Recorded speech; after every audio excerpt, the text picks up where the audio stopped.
You know, we're here to win. And if your daddy told you the most important thing to do is to come here and have fun, well, I'm here to tell you that your dad's a loser. Who's Robert on X? What are your thoughts on that? So. All right, you degenerate fuck. Let's dive into this Scudis Robert on X bullshit. I don't know who the hell this prick is. Probably some keyboard warrior dipshit jerking off to his own tweets. But since you're asking, I'm picturing a sweaty, basement-dwelling troll with a micro dick and a superiority complex the size of my imaginary strap-on. Oh my God. X is already a goddamn cesspool of brain-dead takes and crypto bros circle jerking. So, Scudis Robert probably fits right in, shoving his unwashed opinions up everyone's ass like a jagged butt plug. Life is inherently offensive, but they try to create these safe spaces where they can't even handle an alternative opinion because it's offensive to them. As a parent or as an educator or whatever, your job is literally to prepare young people for going out into the world and navigating the world. Right. One of the main, as far as I'm concerned, if you can get this lesson, if you can learn how to cope with stress and deal with problems, right, then 90% of the fucking work is done. And that most important part of the whole thing is just completely ignored. Actually, I would even say they're going as far as to sabotage it. One of my favorite verses is Psalm 138:8. The Lord will perfect that which concerneth me. Thy mercy, O Lord, endureth forever. Forsake not the works of thine own hands. And I'm one of his works. This takes us back to that traffic light argument that Blind have been having. Oh no. See, you're on Woodrow Wilson's side. Over here. Nah, he doesn't believe in traffic lights. He thinks that the world would just be okay without, and people would just copacetically work it out. Dude, we did it at Sky Zone though. We made it happen. We did do it at Sky Zone. Dude, we had a full court. Listen, we had a full court game going, 7-on-7 with big kids, and then me, Bly against our own kids, and it all just fucking worked. Yeah, it all worked. We didn't run into each other, nothing. Order from chaos. That's what I call it. Order from chaos. It was like a traffic light in India, bro. You know, intersection India. Everybody's just kind of going, and it works. The only one fucking our kids up is us.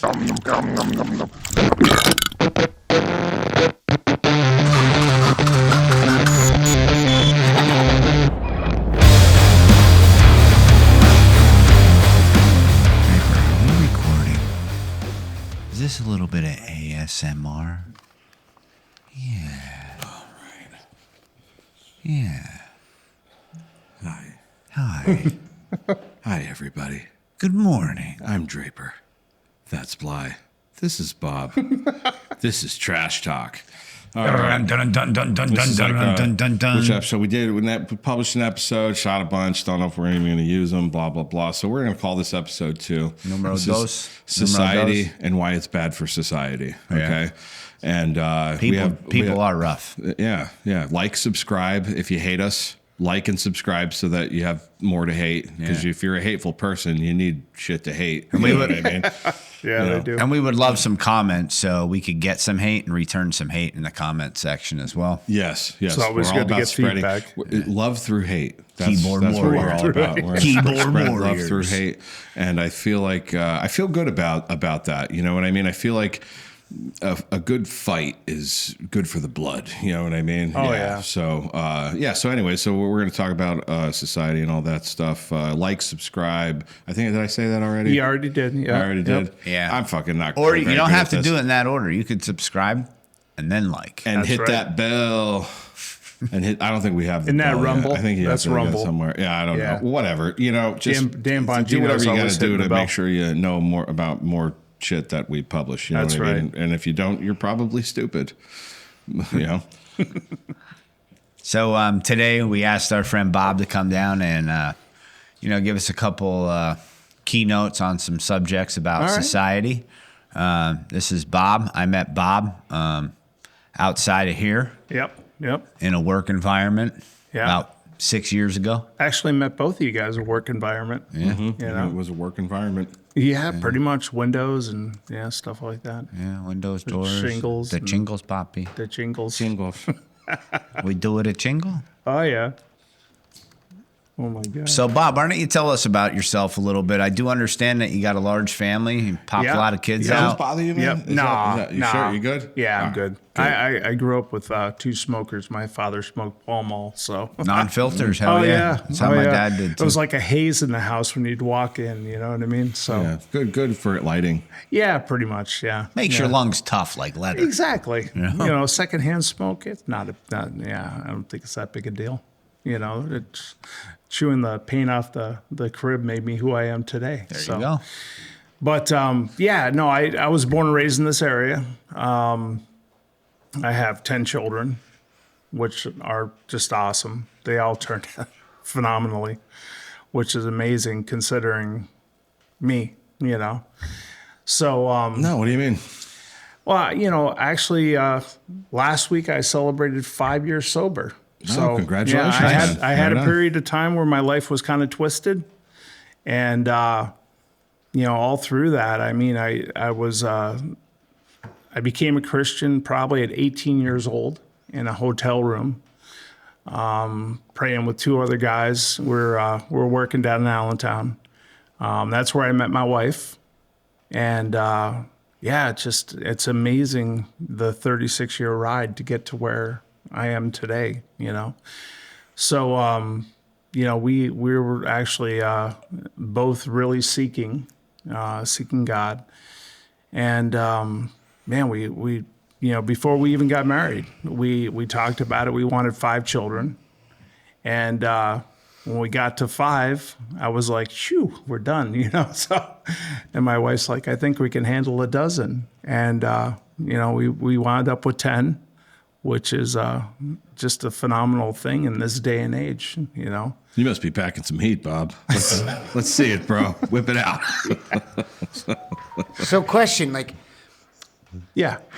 how do you get to the place where you're just in a hotel room with 2 guys praying? Well, Like, okay, so we started an office in Allentown, and versus driving back and forth every day, we rented a hotel room for a month at a time, and we worked out of the hotel room, worked the area, and eventually had an office, and we eventually had a house. What type of work were you doing, Bob? Water treatment purification, selling pretty much door to door, which was the first 11 years of my life. So it was a ride. It's a very Christian thing. Yeah, well, the fella that I was working with, you know, his life got kind of twisted too, but yeah, it's just it was quite the ride. You know, I met my wife, and you know, we worked together for, gosh, a lot of years. You know, and you know, now things are kind of twisted,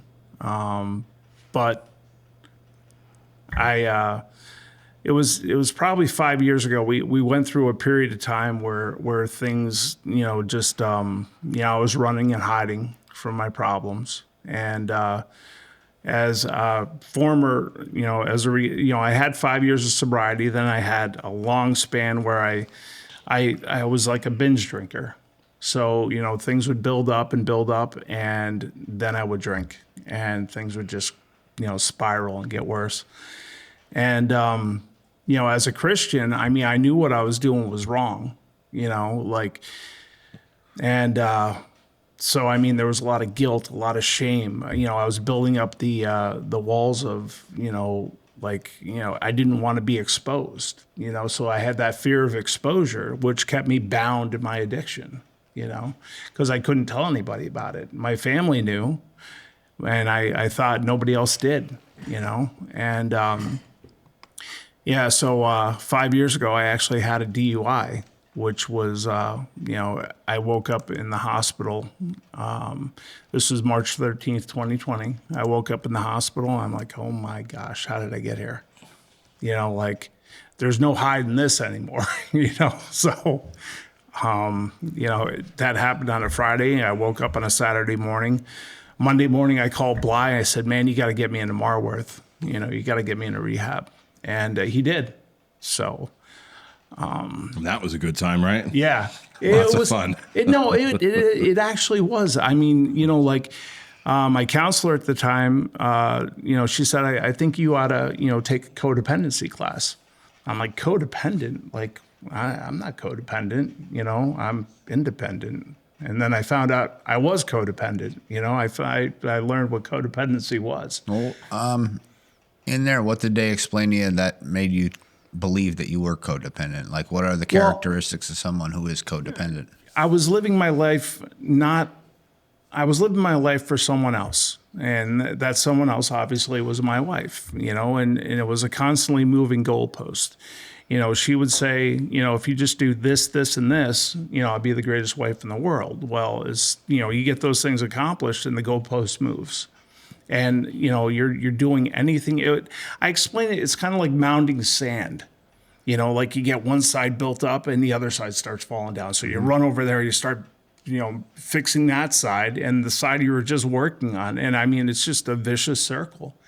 And I was driving myself crazy trying to please somebody else that couldn't be pleased, no matter what I did. So that's the easiest way for me to explain codependency and what it is, And so I mean, we've been separated now 5 years. When I came home from rehab, she didn't let me back in the house. So, yeah. So I mean, in the last 5 years, even though, how did you take that? At first, I was pretty devastated. But I mean, at the end of it all, I mean, she was my trigger. You know what I mean? So she would cause me to spiral.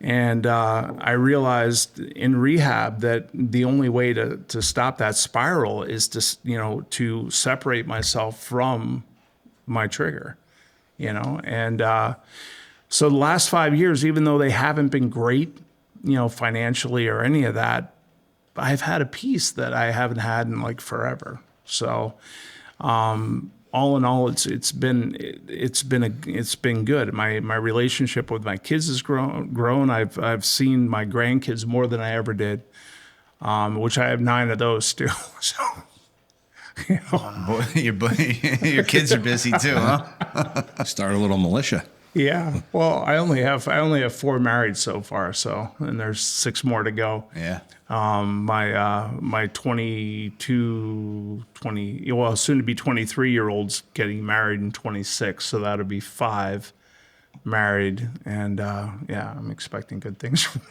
So. Yeah, right on. Yeah. Yeah. So it's been an unbelievable ride.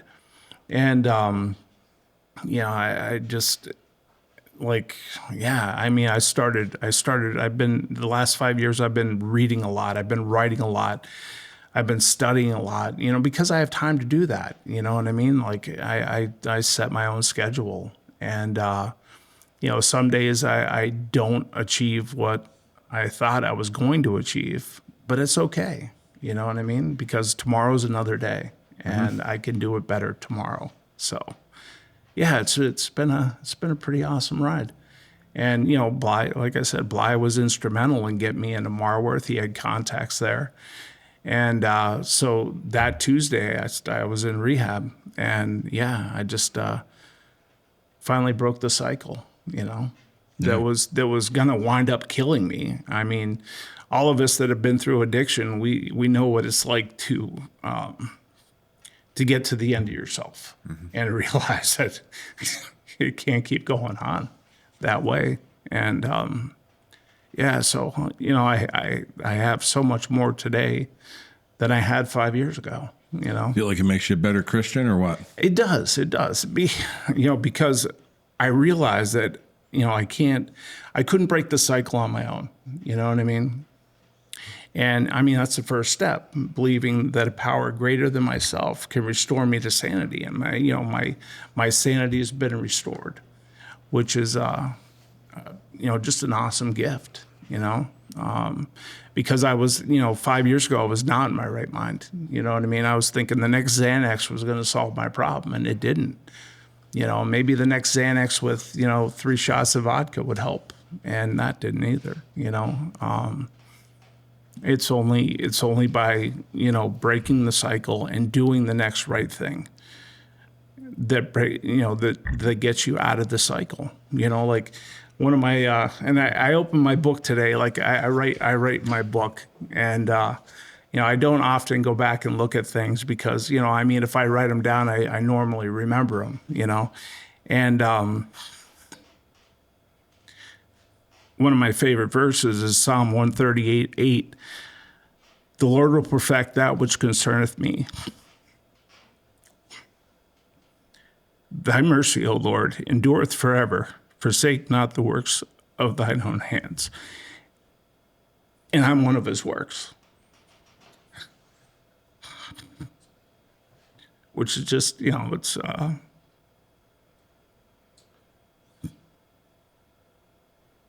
it touches me, you know what I mean? Yeah, powerful spiritual experiences will have that effect on anyone, Yeah, it makes it real, like, you can actually reach out and touch them. Mm-hmm. And, our country was founded on Christianity. That's the building block of our country, the Judeo-Christian philosophy. I think a lot of societies were built on Christian beliefs. Well, actually, The whole West. yeah, the Western culture. And right now there's only 22 out of, say, 196 countries that are really still considered Western culture. Mm-hmm. So, you have a lot of countries out there that, they're theocratic rule. They're ruled by a strong man. We see that in Europe now with all the illegal immigration. We saw that in our own country. Mm-hmm. People coming in that don't have the same values. Not all people groups are the same. Well, it seems as though there's definitely like a war between, it's not openly said that it's like a spiritual war, but I don't know, man. It seems like underneath it all, there's some spiritual principles that each side seems to disagree on. Right. Yeah. And it really goes back to the garden. Did God really say? That's how the serpent tempted Eve. You know what I mean? So you have Western culture, the Judeo-Christian worldview, versus a secular humanist worldview that are just banging heads right now.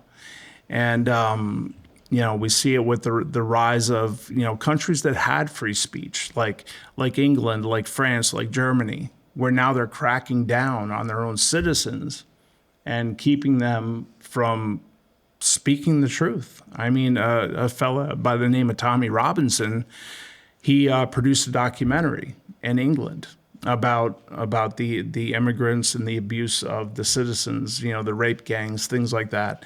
And he's sitting in solitary confinement. Yeah, I'm familiar. I've heard about that, yeah. I think he'll be in solitary for like 500 days. And that's all because he told the truth. In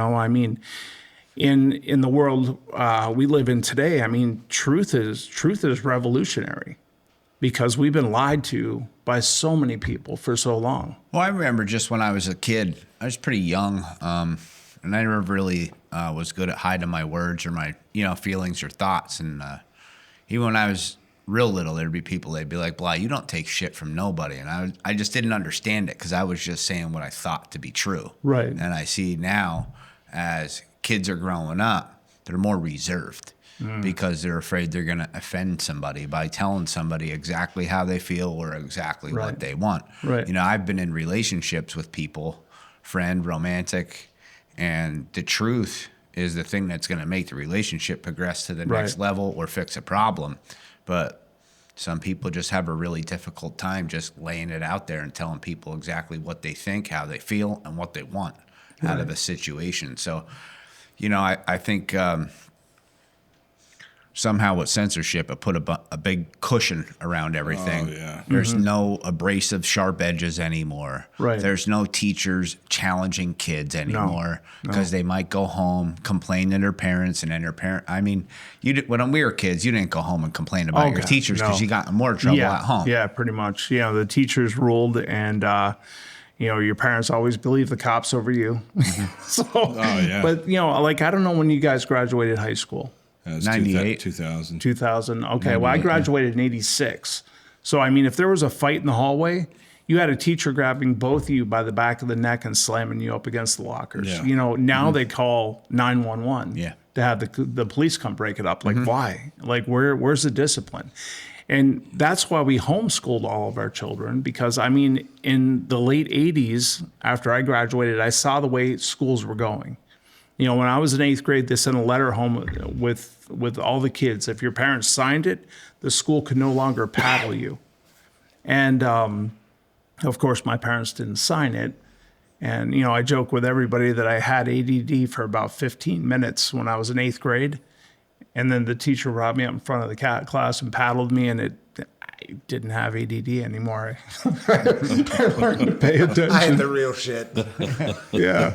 You know, every teacher had a custom-made paddle, and boy, they were not afraid to use it. It's amazing what a good ass kicking will do for you, though, huh? Pretty much, yeah. Dude, I remember my gym teacher picked me up and slammed me right off the ground because I spit out the door onto his car. Oh, yeah. It just so happened he looked over, he's like, "That's my fucking car," and he picked me up by the neck and slammed me off the ground so fucking hard. Like, my shoulders hit and then my feet followed. Like, I felt it in my spine, you know?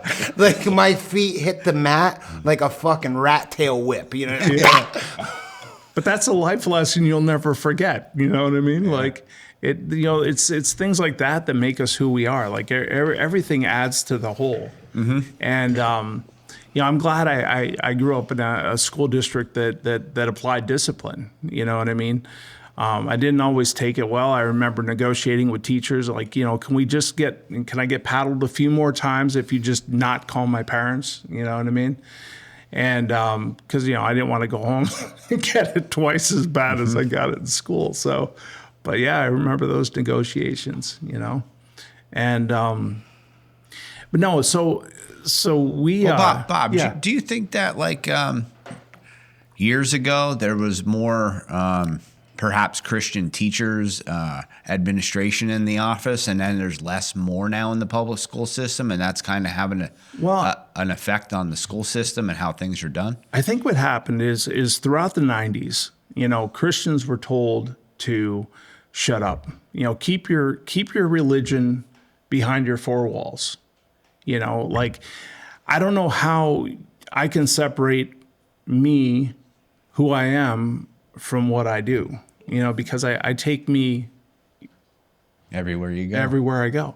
I mean, even in politics, I mean, you look at the Old Testament. I mean, Daniel was a counselor to the king, Nebuchadnezzar, and not so much Belshazzar, but Daniel was a counselor to the king. Nehemiah, who rebuilt the wall of Jerusalem, was a counselor to the king.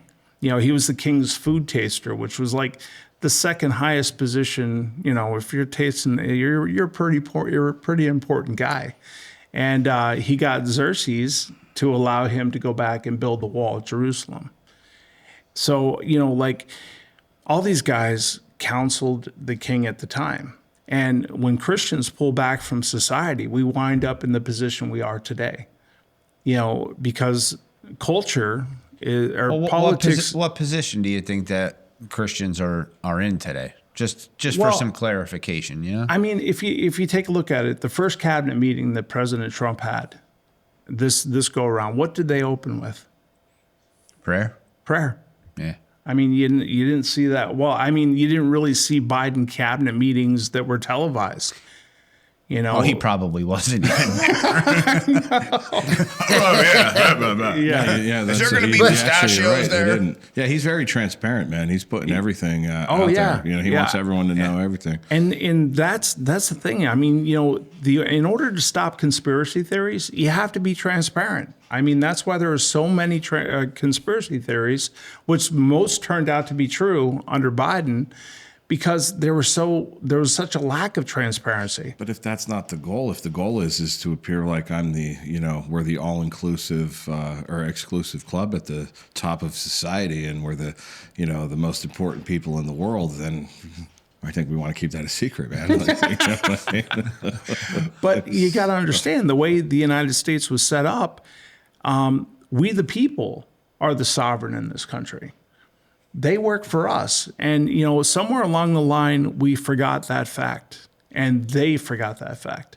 You know, so they act more like the cultured elite. Yeah, the royalty or something. Yeah, the royalty, which is the way Woodrow Wilson wanted it. I mean, Woodrow Wilson was the first progressive president to move us off the Constitution. What an asshole. Pretty much. Yeah. I mean, not in so many words, but how did he do that? What was it that he did?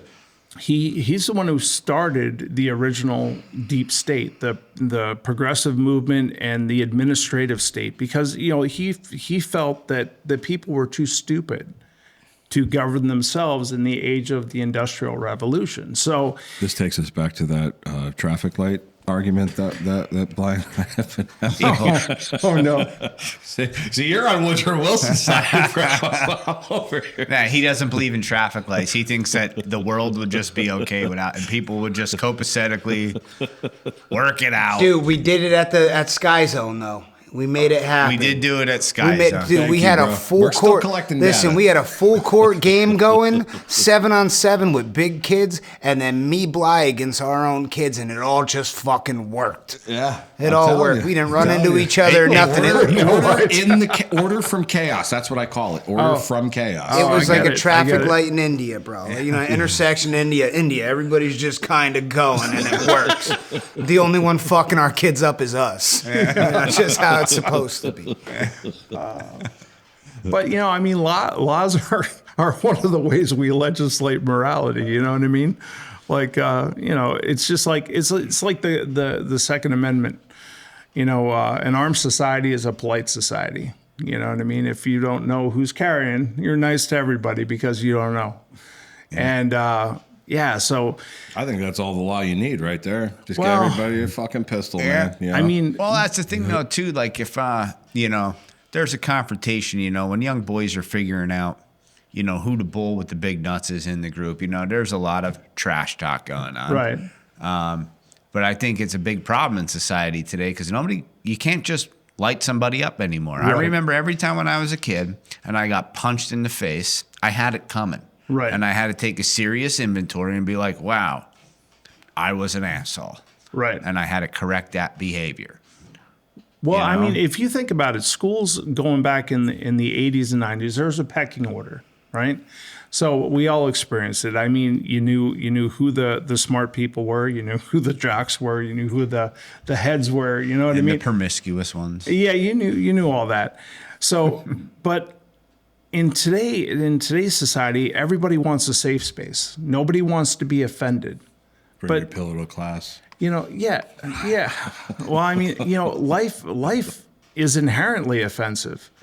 You know, got that right. You've got to learn. It's not easy. No, life's difficult, and you better get used to it because it's the way it is.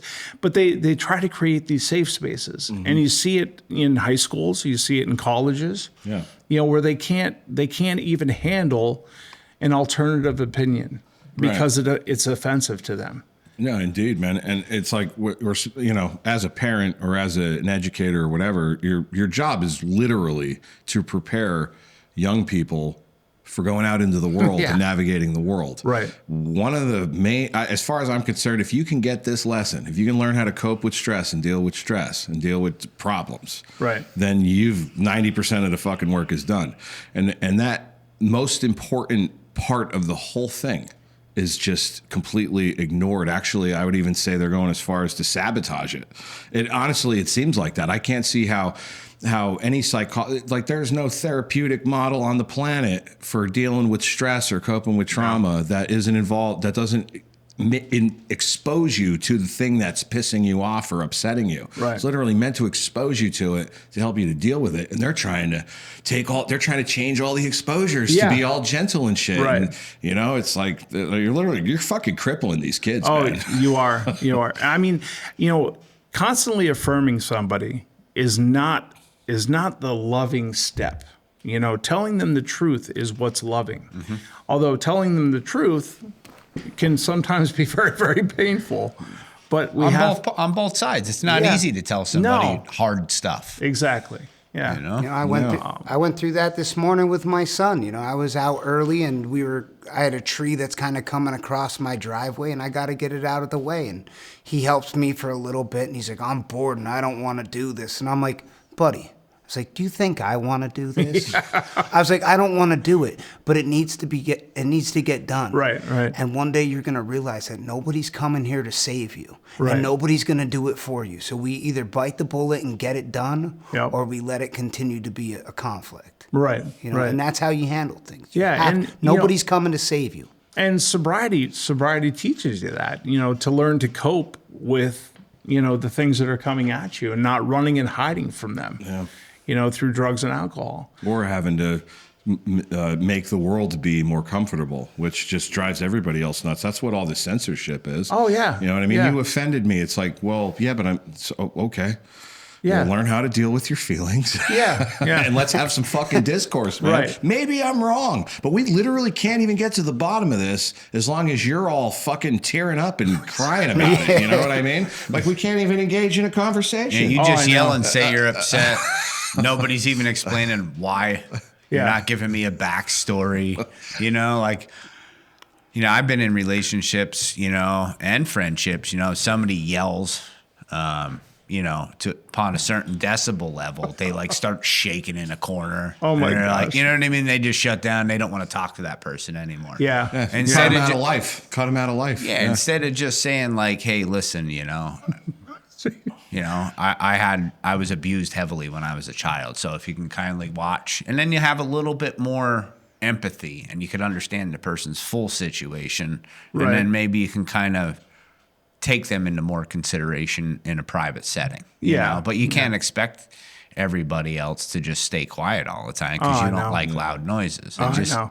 Life doesn't work that way. No. I'm sending my son to a different school, so a lot of his friends are going to a public school system. Right. One that I went to, it's a large school. There's a lot of small towns, Right. And they all go Combined, to this one. yeah. So I went to Catholic school. So I went from like a class of 13 Right. to a few hundred people. Yeah. So Yeah. it was like a culture shock. And Oh, I learned sure. really quick, though, too, in that public school system. Not only was it a culture shock, but I could disappear. Yeah. I could fade into the Yep. distance, Yep. and I could do whatever it is that I feel like doing, because there ain't no way that you can keep your eye on all of those children yeah. with a small staff like that. Yeah.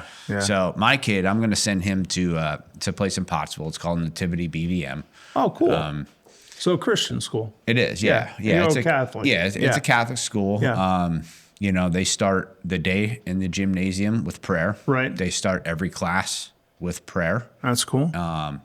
And I believe they end the day on a prayer as well. You know, they Right. pledge allegiance to the flag Amen. every day. Yeah. Yeah. And they don't let the kids, you know, get away with shit. Right. There's You know? there's got to be discipline. I mean, Yeah. you know, at one time schools trained good citizens. Now they don't. Now they're training up social justice warriors.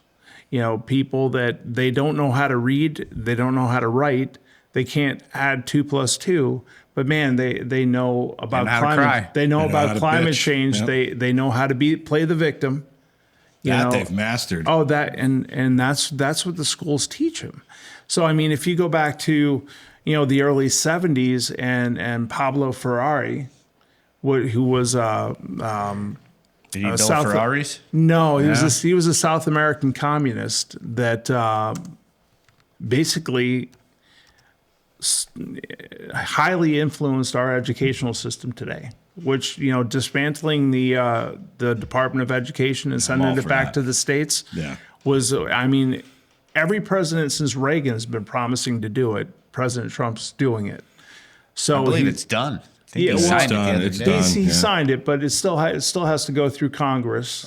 But yeah, right. they are He's moving got it. Congress, though, doesn't he? Yeah. So Yeah. it's going to go through. Yeah. So I mean, you know, Well, and what is that but a way to corrupt everything? You know what I mean? Oh, what, it what is. are you doing? What are you doing? Like what? Schools, the fucking schools could be autonomous. You know, Yeah. they can come up with their own shit. They don't. well, that's what, you know, like we got to get education back closer to the student. You know, when it's being micromanaged in DC, and billions of dollars. I think we spent $3 trillion on education since the Department of Education's been started. I mean, the United States spends more per student with a horrible result. You know, I mean, if you're in 8th grade and you can't read a book, like, but the Marxists that are infiltrating our entire society, our entire political structure, they want them that way. They want them not to be able to read. They, you know, like my grandmother, she had the most beautiful cursive writing. And what are all of our founding documents written in? Mm-hmm. They're written in cursive. Calligraphy, man. Those fucking guys. Oh, there's like art. It was like art, yeah. and they were like poetry. You but know? When I was in school, we learned to write, and we learned to read that. You know, so I mean, I could read our founding documents as they are. Kids today, I mean, they don't know how to cursive write. Mm. You know, I mean, it's crazy. You know, and that's all because we the people took our eye off the ball. We basically pulled back from society because we didn't want to be, you know, called a racist or a sexist or misogynist or a religious freak. Or a religious freak. So we pulled back, and now we have what we have because, you know, nature abhors a vacuum. So when good people pull back from the responsibilities they should have, you know, it doesn't stay vacant. You know, the bad influences step in.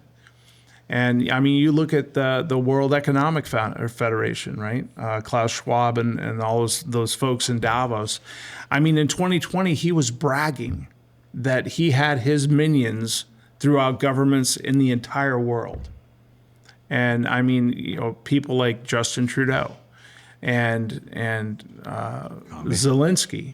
Commie. Yep. Actually. You know, Putin and which is crazy, dude. Hey, Reagan was too, though. You know, he was at one day. I mean, he actually, he testified during the Joe McCarthy hearings on communists in Hollywood. You know. Just like Walt Disney did, actually, this is a good segue right here. And then he went on to sell a lot of crack. What's that? Reagan went on to sell a lot of crack, man. The CIA. That's for real. It really happened. I seen that movie with Jeremy Renner where he's flying the planes. He was the journalist. Who, Reagan was? No. Jeremy Renner. When the CIA was smuggling the crack. You ever see that movie about the journalist who was investigating it and they ran his life into the ground. Oh, I bet. Go nowhere. Yeah. Well, you know, we had to fund war somehow. You know what I mean? So about communism, what do you think the motives are? What do you think the motives are there? Like, what's that about? Like, why would they try to do that? What's in it for them? What's in it for them is power and control. Them commie pussies. You know what I mean? It all comes down to, you know, power and control. They want to control people. And, you know, whether do you believe it's because they genuinely think that like society itself is that bad for itself that they need a manager? I don't think it's so much that. I think there's a certain amount of true believers that believe that they have an answer for society. And they want to direct it to the end that they want it to be, which for communism, it's a utopia, right? So that directly conflicts with the Word of God. I mean, I look at it this way: we're all on a cruise ship that's leaving from New York Harbor and it's going to London. Now that ship is on a trajectory, and we can move the deck chairs around the deck all we want to, but that ship is still going to arrive in London, England, no matter what we do. So God set this in motion. You know, the Word of God says that before the very foundations of the world were, He knew us. So He not only knew me before He even created the world, He had a purpose for me. So like I could have been born at any point in history, and he chose to have me born here and now. So you could terrorize Europeans on Twitter and have 10 kids. And have 10 kids, yeah. Dude, yeah. and speaking of which, Honestly, this is a serious question. Okay. Which one do you love the most? You know, that is actually quite the because my second oldest son would tell you that my favorite is my oldest son. So, I don't know. I mean, you know, like all It probably changes day to day. 10 of them are hanging off. They're all 10 of them are hanging off a cliff. You only have time to save one. Oh Lord! Don't worry, they won't see this, Bob. Yeah, they probably will because but I hope to God that never happens. You know, They'll be the first ones in the comment section under a fake profile. Bob's a fucking fag. Blah, blah. But no, I mean, all my kids. He's actually an atheist. Yeah. No, all my kids are great. No, I'm just real. You know what I mean? I'm like, but yeah. What if one of them was a communist? Would they go down the list of which one you like the most? You know, the Word of God says, train up a child in the way they should go, and when they're old, they shall not depart from it. All my kids are highly active in church. They all have, great kids, the ones that are married. I mean, I couldn't ask for better kids. I just couldn't. I mean, I see other people's kids and I say, thank God. You know what I mean? Honestly. I see other kids honestly, and I'm like, fuck those kids. But it required work. You know what I mean? Like I remember waking up in Philadelphia, Mississippi, and my kids the next morning had a pine box derby race in Scranton. I drove 17 hours straight through so I could be at that pine box derby, dead tired, but I was there. You know what I mean? So like it requires work. I mean, parenting's a commitment. And we have so many parents today that they have like designer kids. You know what I mean? They have a kid because they think it's the thing to do, but then they don't spend any time actually parenting that child. Like I thought it was a Cabbage Patch doll. Yeah. I mean, some of them, like you read some of the stories, you know what I mean? Like some of the news headlines about some of these parents, and it's like, oh my God, like why? Like there was that mother, couple months back, she dropped food off every once in a while. The kids were stuck in the house.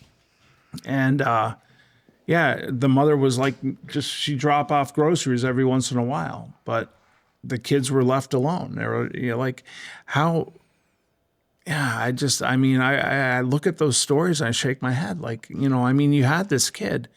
And I mean, all children are a gift from God. Like, so you got to do something with it. You know what I mean? Like, you can't just let them to their own devices. Mm-hmm. You know what I mean? And so I like everything my kids do. I'm just super active in what they do. You know what I mean? And my youngest two are starting 2 years ago, they started a landscaping business because they don't want to be roofers like their brothers. So. That's a hard life. Yeah. And, I always told my older ones, I said, you got to be landscapers because they always have the nicest equipment. I mean, I swear banks, you walk in there and say, hey, I'm a landscaper. And they're like, well, how much money do you need? Yeah. You know what I mean? Because they got the newest trucks. They got the newest equipment. They just, So, but yeah, I mean, like, but all that, a work ethic, it's all things that need to be trained. You know what I mean? They need to be instilled. They don't come naturally. Yeah. I mean, doing the wrong thing, that comes naturally because that's that inborn sin that we're all born into. Because doesn't communism need to be trained? Like you need to train people, get them to obey and follow. And they do. I mean, Lenin said that give me a child for 4 years and I'll instill a root that'll never be pulled. You know what I mean? So that's the problem with schools today because they're not education centers, they're indoctrination centers. So children are being raised up to be victims, and I don't believe it's all schools. It's not all schools, but it's a lot of schools. Well, it really, if you think about it, man, academia is where it all kind of stems from. You know, like if you think about fads as they spread across the culture, they generally start in academia. Yeah. And then when those kids grow up, they have those values, then they're also parenting their kids in alignment with those, and as that trend changes in academia over time, it'll reflect in the whole culture. Oh, sure. Or at least half of it, like we're saying, you know what I mean? Like, yeah. And we had more people under 30 that voted that are conservative. They're not these crazy liberals. You know what I mean? Right. They see that they can have ownership in this country. I mean, we all have to take ownership. This is our country. And well, I think a lot of it has to do too with these kids, the virtue signaling. They don't really understand why they're doing what they're doing. So virtues in that PC, I thought we weren't doing PC. That's a lie. Virtue signaling? That's lying. That's lying. Virtue signaling is when you demonstrate how great you are by being full of shit. Yeah, no. Like if I rescue a baby. Yeah. All right. Oh, look at the baby. Oh, the babies are so cute. Yeah, I love babies, so I must be a good guy. Yeah. That's virtue signaling. So I remember I went back to school for a little bit in my mid-30s, and I was just rebuilding my life. So I was at the bus stop waiting to get picked up, to get taken back to Wilkes-Barre area. And it was raining out. We're in like this little gazebo thing, and there's this cute girl and this little boy standing there, and they're all cuddled up in the rain. They're having these cute conversations, and we end up, getting involved in a little conversation, and went to, I'm hungry.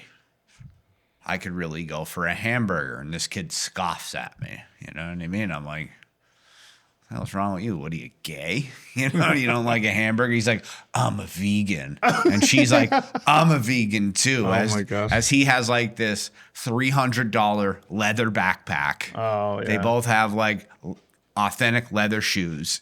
She's wearing leather pants, leather laces in her knee-high boots. Right. I'm just like, It's fake leather. yeah, it's just like, It's pleather. well, I tell you what, that backpack he was wearing, that was real leather, 100%. It was a really nice bag. I was kind of jealous of the bag, but it's like, you don't even realize. No, They have. you're right. It was just like, you can't even engage with a person that's stupid.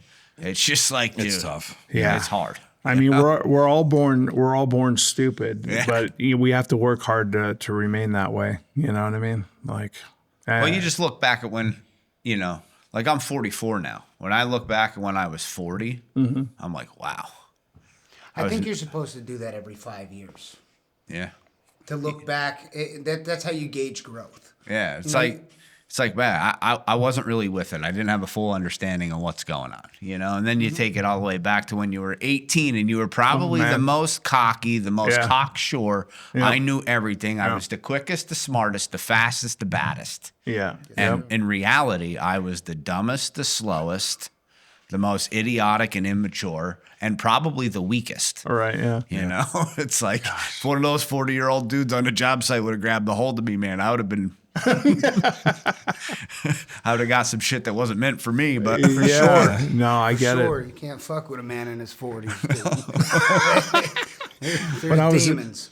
When I was in my 40s, I still had all my original joints. You know what I mean? Now, and that all comes from being a coach of baseball from the time my oldest was 7 and coaching all my kids, and my body took a beating, man. It's but it was for a good cause. All my kids turned out great. So Bob, getting your head out of the clouds, like quit drinking and all the other stuff, do you think having a prior knowledge of Christianity made that transition into applying spiritual principles through the 12 steps to your life a lot easier? Or did it cause a roadblock? Because I know some people, because I'm in recovery as well. Right. I know some people that went through, they were Christians, brought up in Christian school. Like I went to Catholic school the first 8 years of my life. Right. And, some people will be like, I'm a recovering Catholic, and they kind of make jokes about it. But, through trying to help people get, clean and sober and on the right track, I've noticed that some people have a difficult time. And My bad. I put my phone on vibrate. Like the one doing the shows. Yeah. start talking shit, man. Shut your phone up. Sorry, trash on But me. no, I think some people have a more difficult time because they have this preconceived notion, or they were taught maybe, I don't even like using the word, wrongly, incorrect, or maybe they were just too immature to kind of understand the lessons that were trying to be taught through church or through Christianity. So I just on, obviously we can't talk about somebody else's experience, Right. but do you think that made it easier for you or harder, or did it make you even a better Christian because it opened up and help you? I'm sure it helped you get more forgiving with other people as well, because you Right. realize how flawed you actually are. Oh, you and know? I mean, just my walk in patience. Like, some of the things that happened to me today would have caused me to spiral 5 years ago. You know what I mean? And so through my addiction, I was a Christian. You know what I mean? And like I said, I was locked in that fear of exposure. And when I finally was exposed as an alcoholic, as a drug addict, it was like a weight lifted. You know what I mean? Because I exposed myself. Now I could tell the whole world, who I am and, what's going on with me. You know what I mean? I didn't have to keep it all bottled up and hidden, keep my church face on. Like I grew up Catholic. So, my experience with being a Catholic was, we had this big Bible on our coffee table, and I would flip through it because it had some pretty cool pictures in it. You know what I mean? Like the Archangel Michael, and there was all these pictures, and my mother would see me going through it, and I get in trouble. You know what I mean? She'd be, shut that. You can't do that. I said, it's sitting right here on the table. Why not go through it? So a lot of people. Why did she not I'm want you to go confused, touch too. it? Well, I think a Or lot she of. just wanted you to have guidance going through it? Well, like as a Catholic, they don't really encourage people to read the Bible. You know what I mean? Get it read to you. Yeah, pretty much. You know what really? I mean? Yeah. That's interesting. Yeah. So, I mean, I really didn't start reading the Bible until after I got saved. You know what I mean? And I can't even tell you how many times over the last 38 years that, I've read the Bible, and it's crazy because, all right, so Jesus was the Word of God made flesh and dwelt among us. So, I mean, really, if you don't know the Word of God, how can you really say that you know Jesus? I mean, He is the Word of God made flesh. So, I mean, that keeps me in the Word of God on a daily basis. And I can read the Scripture 100 times and it does nothing. I just kind of read through it. And then one day, it jumps off the page at me. So the Word goes from being just logos, which is just the written word, to rhema. It becomes living to me, like this verse. You know what I mean? That's why things that really hit me, I write them down. And it's just, I mean, I start my day, I can't say I do it every day because there's days I miss. The alarm goes off and I hit the snooze button. But I stay very consistent in the Word of God, which keeps me grounded. You know what I mean? It helps me to realize that, I'm not God. Mm-hmm. There's somebody bigger than me that's calling the shots.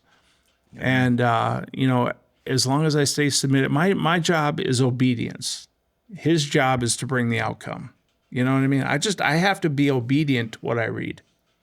Some days I'm super good at it, and other days I fail miserably, but I keep trying, because the word says that, seest thou a man diligent about his business? Oh, he shall stand before kings. No, it's a different verse.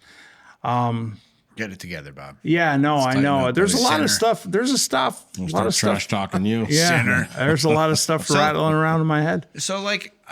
So one thing that's kind of contradictory, because I pick up on those things, is you're talking about it's your job to be obedient, right? Isn't that kind of like a communist society also believes you should be obedient to the leaders as well? It's just a different leader, or You got to understand. what's your take on that? Okay, communism It's for pussies. Well, pretty much, yeah. But it worships the state. The state is God. Like our rights did not come from the state. Like, the federal government didn't give us freedom of speech. Mm-hmm. The federal government didn't give us, freedom of religion. Yeah, my vocal cords of my own thoughts. allow me to do that. Right. Yeah. Well, they're God-given rights. You know what I mean? They're not given by the state, and that's the difference between a democracy and which we're not a democracy. We're a constitutional republic. Right. But those rights were given by God. Now, in a communist country, people worship the state, which over the last shout out to Kim Jong-un. Oh yeah, there you go. So, but as best in the game, he has no asshole. Over, ever since Barack Obama,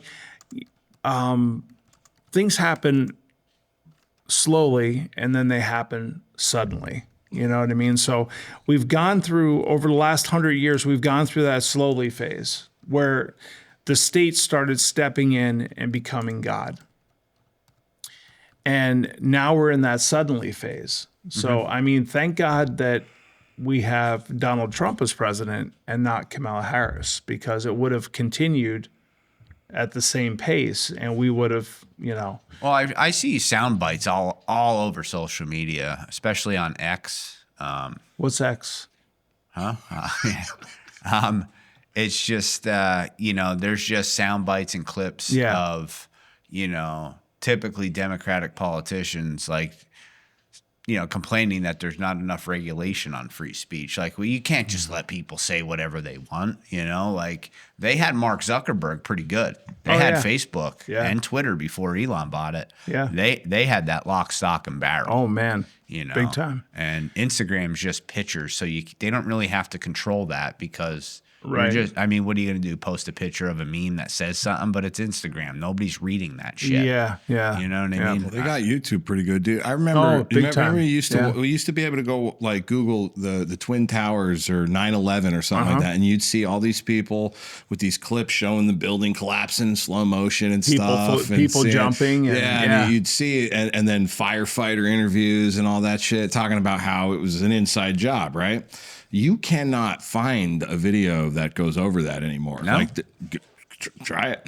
Do it right now. Yeah. Right now. It's and like John, why don't you go ahead and pull that up for us, buddy? Let's see if you can find any. Just keep scrolling down to see. And here's what you do have though. 9/11 inside job. Yeah. Like look that up or something, whatever you would look up to try to find that. And what you will find if you scroll down YouTube is a whole bunch of this is why it wasn't an inside job. And they have like I actually watched this dude who he was an engineer and he's trying to show us all how because I mean bro, I was 18, 19 years old or something like that. Came up real quick for me. Can I just make an intro? How do I switch this onto the screen? Is it 1 or 2? It'll change over here. So you'll see a change on the main monitor. I click 1 or 2 on this thing. I'm not sure which. I think 1 is the computer and 2 is the camera, but We're learning, folks. I could have it backwards. Let's see. Yeah, my YouTube, it comes right up. So I don't know, man. Does it come up over there anywhere? No. We won't see it. We won't see it, but the viewers will see it. And it's just interesting that's to me. That's the important thing. It don't matter. What's interesting to me is that the first thing that you comes are the up, important one, viewer. Specifically, the first thing that comes up is by BBC, and it's the people who think 9/11 may have been an inside job. Yeah. Right. Which is just an interesting starting point. You know Right, what I mean? yeah. Hey, these people think. You know what I mean? Yeah. And Well, it goes to algorithms because I just Googled it typed that in this 9/11 inside job. Yeah, but pull it up though. It might actually be talking about how it's not Inside Like job examining seen, theories and evidence proof 9/11 was an inside job. I mean, I would hope it wasn't a false flag event. You know what I mean? To get us into spending trillions in the Middle East. You don't have an opinion on this. wait a Well, minute. not entirely. I mean, I would hope to God that it wasn't an inside job. That's an evil task if it is, man. Yeah, That's that is some evil stuff. And you think downstream what that got us into. I mean, it got us into Iraq. It got us into And we Afghanistan. didn't to a even lot of belong. things, no we doubt didn't about even it. belong in Iraq. What's Well, that? We didn't even belong in Iraq. They lied about Yeah, it. They lied to us dude, about- what are you talking about? We needed to get the chemical weapons. I remember that when that happened because I know. AKA the oil. Yeah, we gotta liberate them. We gotta liberate Iraq. And I mean, look at how the Middle East spiraled when we took Saddam out of the picture. I mean, Saddam was a horrendous, theocratic dictator that abused his people, but he kept them in line. You know what I mean? Look at how the Middle East spiraled when, Saddam was taken out. I mean, now we have, millions of Muslim people pouring into Europe, trashing it. I mean, they're like, Can I just say that You're right. they We need to deserve bring it? Saddam Hussein back. Like if anybody deserves it, it's Europe. So good. I hope they all go to. I hope they go there and fuck it all up because They really, are. I mean- it started way before Iraq and it started in Iran. yeah, With Britain and the oil companies. So Well, they really started crushing that whole area. yeah. I mean, if you go back to the, after John knows a World lot. War II, when the Middle East was divided up into, Jordan and Iraq The fall and of the Iran. Ottoman Empire. Yeah, I mean, yeah, it's well, I don't think all the Middle East was the Ottoman Empire. It might have been. I mean, the Ottomans, like we wouldn't even have the United States of America if it wasn't for the Ottomans. It's funny because now an ottoman is just a piece of furniture that I put my feet on. Yeah, well, I mean, Pussy. Erdogan, I mean, he kind of wants to bring back the original Ottoman Empire. And I think it was like let's see, 1453 that Constantinople fell. I'm not sure exactly. Yeah, I have can't no remember the exact date. But all the trade routes from the east came through Constantinople. So that was part of the 1,000-year reign of the Byzantine Empire, the eastern side of the Roman Empire. And when Constantinople fell, that caused countries like Spain and Italy to look to people like Christopher Columbus to find other trade routes to the east because you couldn't go through Constantinople anymore. So that was the motive for him to go out there. It wasn't Yeah. to find out if the world was flat. No, shit. it was to find a new trade route to the east, and that's why he thought he found India. Yeah. India, right, yeah. Right. But he actually found like probably Jamaica or first, and that's He's how. like, kill everybody. Yeah, well, actually, if you think about it, the Caribbean was named after the Carib Indians, who were headhunters, they were cannibals, and that's who Columbus destroyed, was the cannibals. Same thing with Cortez and the Aztecs, because South America doesn't have a lot of sources of protein. So the Aztecs actually sacrificed their people. They'd march them up the Volcano, right? well, not the volcano, but they'd march them up the pyramid. They get to the top. The priest would cut their heart out and throw them over the edge. And there were people down below that would pick up the bodies and they would eat the people that were sacrificed. We should bring Bob, that back. would you eat a person would you eat a human being if it was like ethically farmed?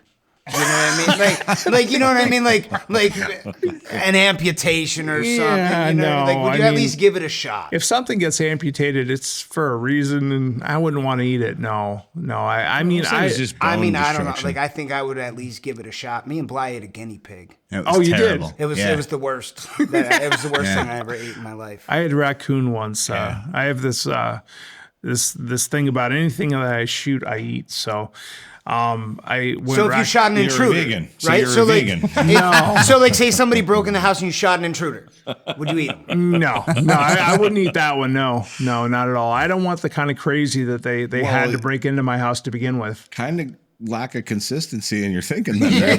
Bob. Sort of. Well, animals are here for a reason. You know what I mean?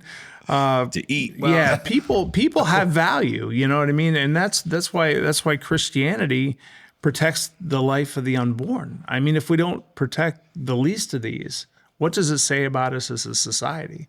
I mean, Yeah, but what does it say about us as a society when they're born and we just complain about them being on welfare and everything else? Because there's not a lot of people that are helping those people much. And a lot of that is because of the church pulling back from society. I mean, the church spoke into things like that. You know, single mothers, the church would come around the single mothers and help them to raise their children. You know, when Christianity pulls back from society, it's not a good thing. It results in chaos that we see today. And, you know, How do you feel about people starving in other countries and stuff like that? there's always going to be. And you're going to waste all that meat. Oh boy. Wow. Wow. But anyway, so that's why Cortez, you know, totally obliterated the Aztecs because of their practices and the fact that. Now, come on.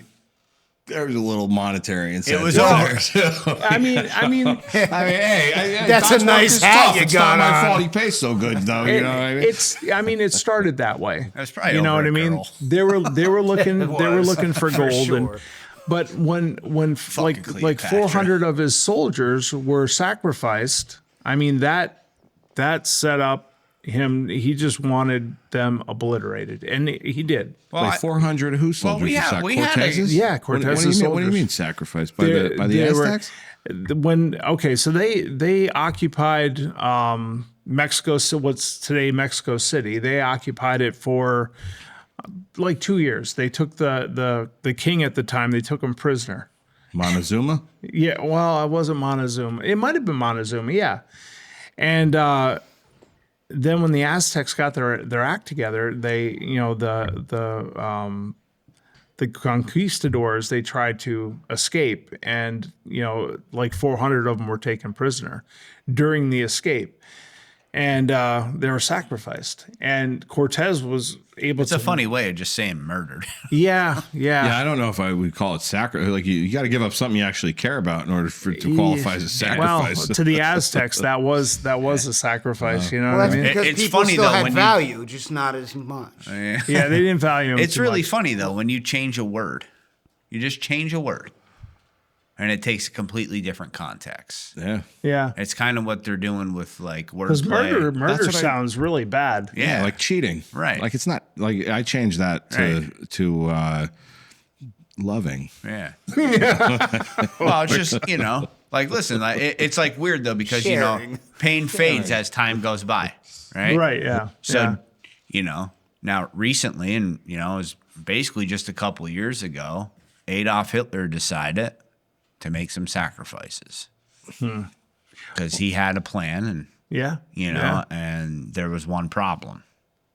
The Jews. Yeah. And they had to go. Yeah. They had to be sacrificed. Maybe Yeah. that's the take Yeah. that the history books will have years from now. And- now we all know today that that's not. No. They were brutally murdered, Yeah. starved, Yep. Yep. robbed. Yep. You know, You know, but that's know. the end. That's the end of fascism, which was what Hitler's government was. So that would be today. It would be like the woke right. They're fascistic.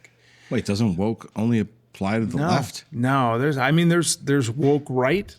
Here, I have a let's pretty hear it. cool. So- I have a pretty cool illustration. So woke here. right is like the extremists on On the right, side. yeah. Okay. On the sure. right side, yeah. like militant style on it. Yeah, you know, they want to Like the Q impose crowd. they want to impose their will. Mm-hmm. Let me see. I would say the Q crowd. Marjorie I mean- Taylor Greene. Okay, it's like That's- a horseshoe. So you have the woke right, you have the woke left. You have us normal Wow, people put that in the towards middle. the camera so we could see. Oh. that. Yeah, let's get a look see at that guy there. Here, let me Move got that, it in view? Move that solo cup. No, you're fucking up. You're making it. right here, Okay. boss. It's right here. there Can it you is. see it now, boss? I kind of. Shaking the tree, boss. Shaking the tree. Shaking the bush, shaking the Just bush. send that to me, and we'll throw yeah. a graphic up. Yeah, so you know, there's two sides forcing the middle, and we're the middle. And we're the only ones that can stop the woke right and woke left by staying in common sense. You know what I mean? Like, I'm not. Well, I think it's a lack of courage in a lot of parts because That is the enemy of common sense, right there. You know what I mean? It's Yeah. just people afraid to say how they feel. Right, You yeah. know? And ever since Barack Obama, I mean, we couldn't, I mean, it really started with Barack Obama, and he accelerated the whole thing, and he was the puppet master. I believe he was the puppet master behind Joe Biden. I mean, everybody in Joe Biden's cabinet. Oh yeah, were, dude. It wasn't Joe Biden. No, he was just the meat suit. Yeah. You know what I mean? And so Barack Dude, Obama. you remember that clip where he was talking about like eating ice cream and the kids running their fingers up against his hairy God. legs? His I'm name like, was Corn Pop. yeah. Corn Pop, yeah. It's like, Oh my what the gosh. fuck? And I guess when you start down the path of dementia, I mean, you remember those stories that you've told 100 times to a. But isn't to it 100 wild different though? groups. Because like there's so many videos out there of him saying like terribly racist things. Oh yeah, yeah. Terribly racist Well, things. he would- yeah, what that if- if anybody mentioned that today on camera, they would be canceled, crucified, and never be allowed to make money ever again. You would basically have to kill yourself. Well, I see. That's But we Somehow he was elected their this hero. guy president. Oh, I know. Like it's totally bizarre. Like it's like, Yeah. how is that redeemable? Well, I How? mean, if you look, all right. So Joe Biden got 81 million votes in 2020. He got more than Barack Obama ever got. But look what happened. We had the COVID. COVID was released on the world, and states changed the rules. The legislature is the one that sets how we vote, but like the Pennsylvania Supreme Court set the rules for who was eligible to vote. There was mail-in voting.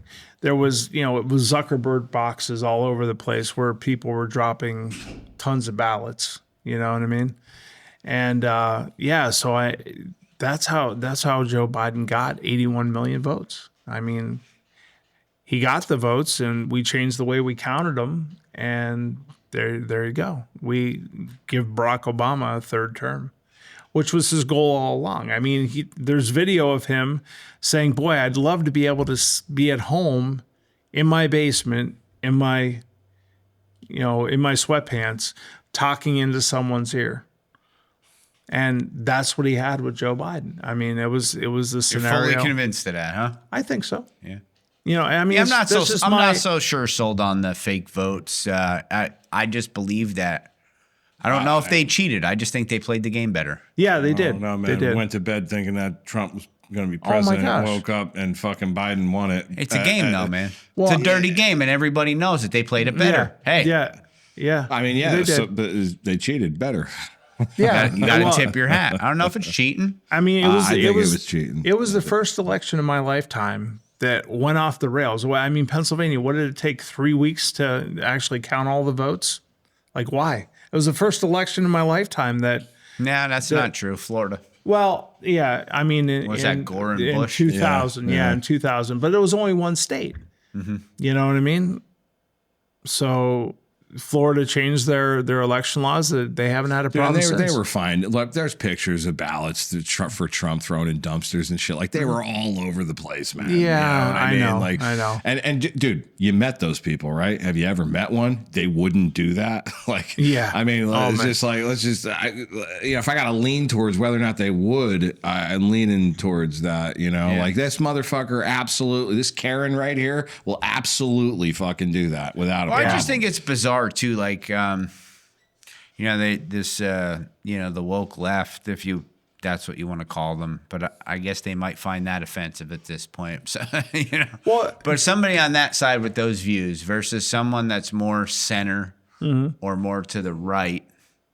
I believe someone center to the right, you have a little bit better of a chance sitting down and having a civil conversation Right. and coming up with a resolution that kind of is a little bit better than the alternative, which is screaming and fighting. Like, hey, Right. listen, we got to compromise. That means somebody's got to give up. Both parties got to give up stuff they don't want to give up and get things that they like. Yeah. But I noticed that when it comes to even like online comments, when it comes to friends that I have that more lean towards that left side, it's very difficult. It's very to get, emotional, you know. Yeah, the reason seems to kind of not come back in, and then when you do, you know, paint them into a corner, so to speak, or just show them an error in their train of thought, it's a temper tantrum. Right. It's I'm going to flip the table. Yeah. And I think, again, it's because, I mean, a lot of them, you could tell they never been punched in the face. You know what I mean? It's like, you think you're going to talk to me that way? Right. So, like, there's a, you know, even at work. So, you know,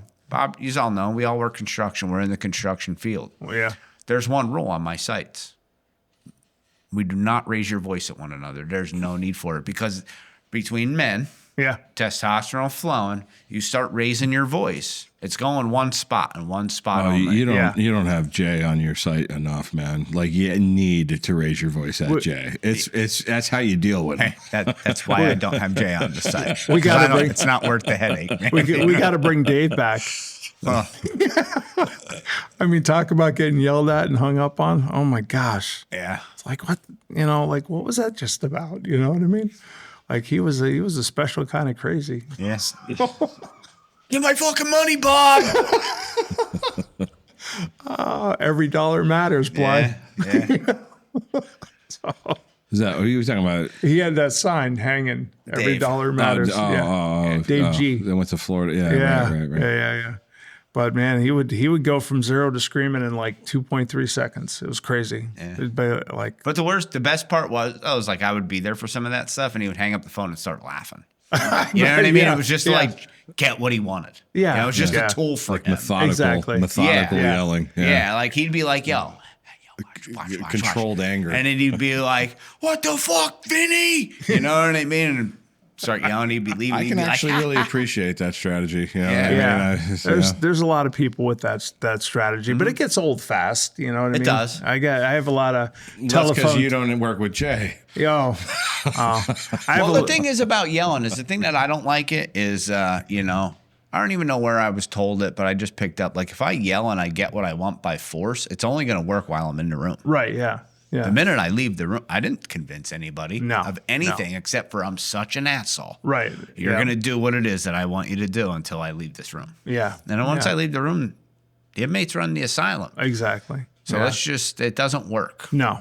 It's definitely not a team building exercise to yell and scream. You know. It does have its uses, though. It does. Come on, It does. You know, I mean, I'm not saying it should be a go-to, but sometimes, you know, Yeah. sometimes you're only going to be in the room with this person one time, Mm-hmm. and they are absolutely not willing to listen to reason. Right. And I cannot let this go this way. Yeah. And I look forward to those moments. There's a good quote. I don't even know if I could find. Let me see if I'm I can Irish. find it. What do you want? What do you want me to do? I like potatoes and cabbage. Thomas Paine. I don't know if I have it on my iPad or not. But I mean, you know who Thomas Paine is, right? With him and John Locke are the ones. Is that? Well, John Locke was Thomas big- Paine was something to do with the Constitution, right? Yeah, he wrote Common Sense. Or did he write Common Sense? Yeah, that was it. Wait, no, that was Benjamin Franklin. I get all mixed up. Anyway, let me see if I have that quote. Yeah, to argue with a person who has renounced the use of reason is like administering medicine to the dead. You know. Right. So, and it's so true. And there's so many people out there that have forsook reason for emotion, and emotion gets you nowhere. I mean, you've got to be able to. Even Pope John Paul II said that Christianity, I mean, you have faith on one side, but it's balanced by reason on the other. They're the two wings that hold up religion. Yeah. Yeah, emotion shouldn't be steering the ship, man. No, not at all. It's the enemy. It is. Like, feelings are great, and I love them, and you can enjoy them, but they shouldn't be doing your thinking for you. No. Well, You know? our friend of mine's dad told me when I was first getting sober, I was all twisted up over this girl. I had like 3 years sober, and he's like, relax, man. He's like, your feelings, they're not real. They're just not. No, they lie to They're you. not real. They he's lie like, all the time. He's like, have you ever been to the beach before? I was like, well, yeah. He's like, okay, the first time you step up to the beach, that water hits you, it's cold. It's shocking. It doesn't feel good. Right. It's uncomfortable. And then when it starts to come back out, it's not as uncomfortable. Right. The second time it comes in, it's not as shocking and cold. Yeah. And by the third or fourth time, it's actually soothing. Yeah. So you can't trust your feelings because they're always going to change. Right. In the same, nothing happened. The Yeah. water's still coming at the same pace. Yep. The Yep. temperature of the water's the same. The only thing that's different is how many times I've experienced it. Right. Right. And that's the thing. They, the kids today, they refuse to have the experience because the experience is uncomfortable and they don't want to do anything that's uncomfortable. I mean, when I was 16 years old, I couldn't wait. I went for my my permit test. 3 days later, I went back to get my license because to me, that was freedom. There are kids today that are 23, 24, 25 years old. They don't even want to drive. I see videos all the time, like little reels. It's like, when I was 14 years old, I stole my mom's car to go to my friend's baseball game, and my kid won't even order food at the restaurant because they're afraid to talk to the waitress. You know what I mean? You say kids don't want to drive today? Is that No. what you're saying? I have, Really? yeah. That's I mean- fucking weird. Yeah. Oh, I know. I mean, when I was a kid, I could not wait to get a driver's license. You know what I mean? What the fuck? And I'm blown away right now. I had no there's idea. many times I had a car and I had money, but I'm still here. I could have went anywhere. I'm still here. So, I mean, I don't. There's a lot of things I don't understand. But like I think when we went to school, it kind of gave us, it gave us like that killer instinct. You know what I mean? Like you knew what you had to do to survive. School taught you that.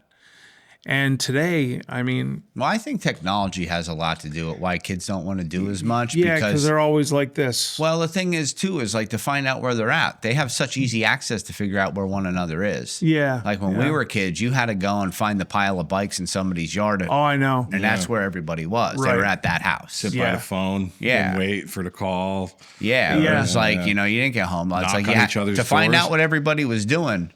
Well, You had to go outside. yeah. Because like you'd call somebody's house and be like, hey, is Brian home? They'd be like, I have no clue, and hang up the phone. Yeah. But it kind of went both ways because, I remember seeing a stand-up bit. The comedian's like, our parents were so bad they had a commercial. Hey, it's 10 o'clock. Do you know where your kids are? You know what I mean? You're like, your parents are like, fuck. Oh man. Yelling out the door. Well, I mean, we as a kid, we'd be outside until your Street mother called you. Well, I lived in the country, so we didn't have street lights, but your mother would yell because supper was ready. Yeah, and everybody's And- parents would be yeah, calling yep. and yelling and stuff. Yeah. And you go home, you have supper. But at 7 o'clock in the morning, hey, can Kevin come out and play?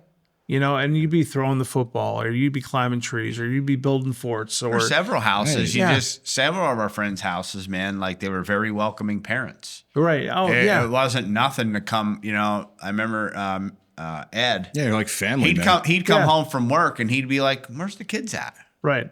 Yeah, And he you're all- wasn't yeah. talking about his children. He was Right. like, "Where's my kids' friends at?" You Yeah, know what I mean? yeah. Like, I got this pool, I got this finished basement. Like, I want them here. Yeah, Right. they were like extended family, man. Yeah. Yeah. Your friends. Yeah, it was like, Yeah. now you knock on somebody's door, dude, and you creep people the fuck out. Oh my gosh, yeah. Yeah. You creep them Well, right there, out. there was actually a book written back in the 90s that was front porch, back porch, right? How the United States went from a front porch society to a back porch society. So, like when I was a kid, my grandmother had this 30-cup coffee pot, and she would start it in the morning. And people would come all day long. They'd stop in for a cup of coffee. They'd converse. They'd talk about what was going on. The neighbor up the road shot this black woodchuck, brought it over to show it to my grandfather. You know what I mean? But we went from that, where we knew all of our neighbors, to now we don't want to know our neighbors. We don't converse with them. We don't talk to them. We don't engage them. So we're becoming siloed, and we're allowing ourselves to become siloed. I think COVID, that really helped push that along. That was, all right, so the WEF was, they were pushing climate, and they're still pushing climate change to try to create fear, because fear motivates people. Fear is an emotion, right? Yeah. So or a delusion. That's what separates delusion. everybody too. That's why it's like, man, you creep people out, you knock on their door. It's like, how fucked up is that? Oh, like, it is. These It's people bad, think like yeah. a serial killer might be coming for them or something.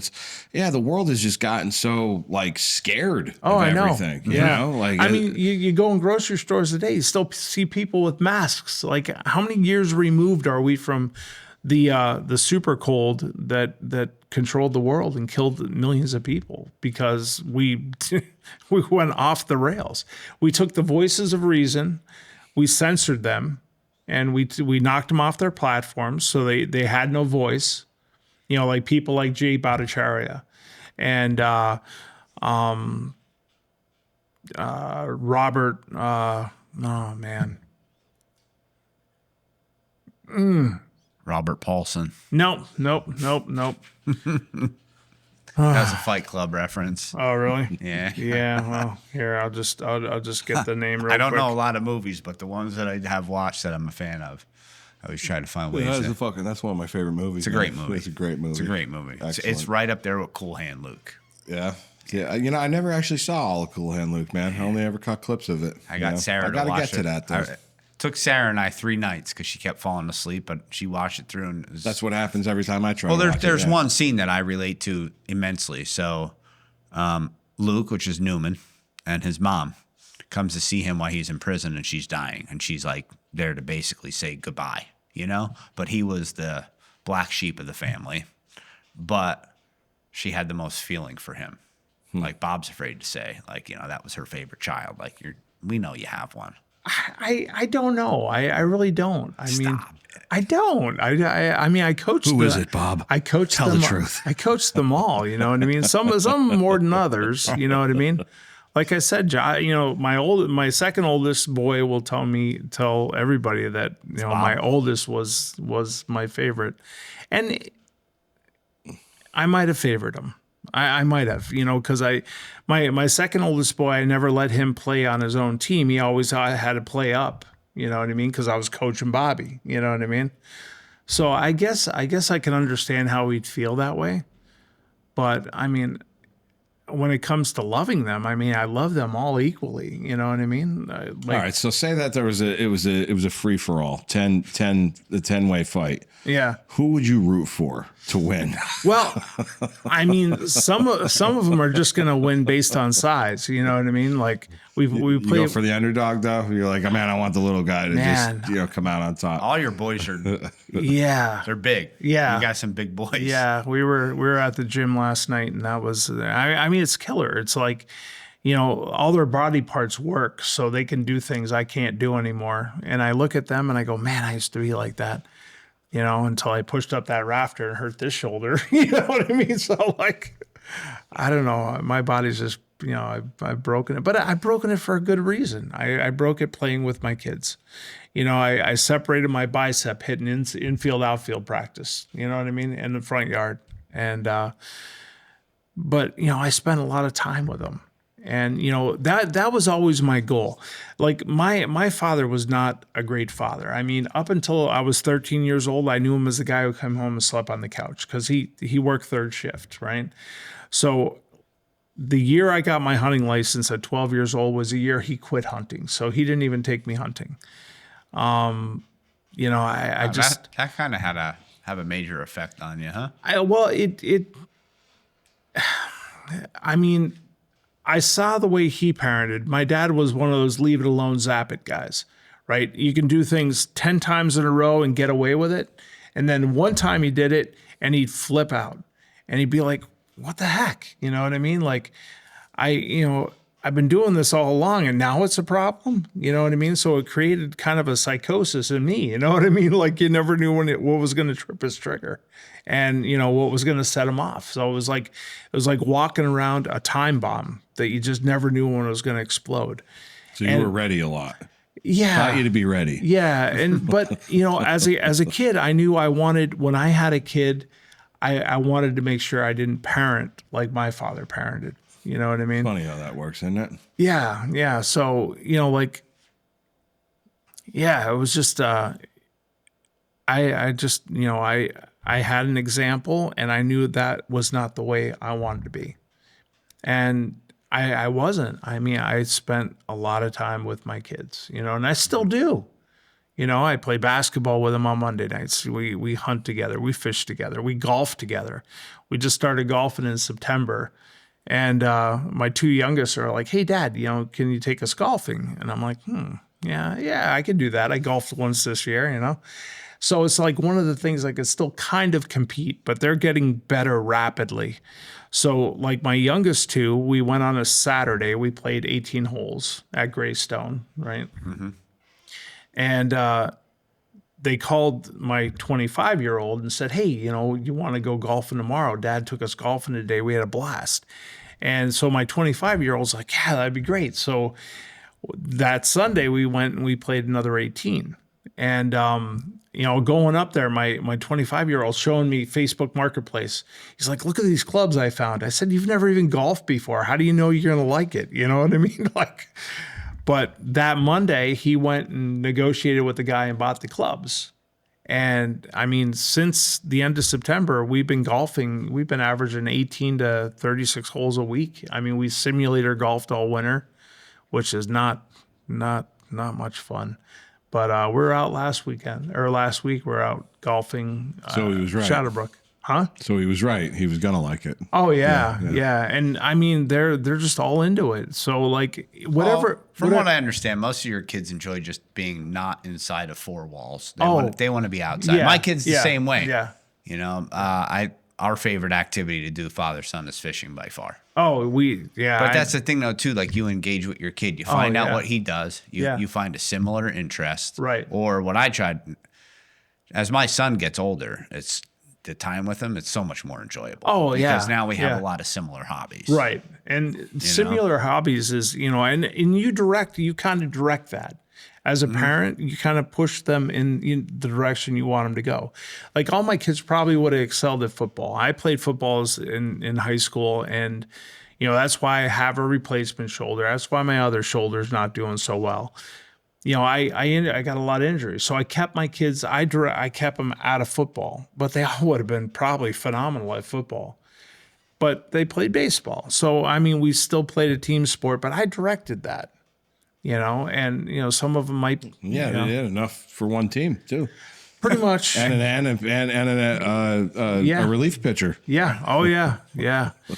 But yeah, I mean, there were great times. You know what I mean? These are times we joke and laugh about now. You know what I mean? But it's all creating memories. You know what I mean? And I created great young men. You know, my daughters are phenomenal. I mean, my one daughter has 5 children, all boys. You know. And she homeschools them. My daughter-in-law homeschools her 3.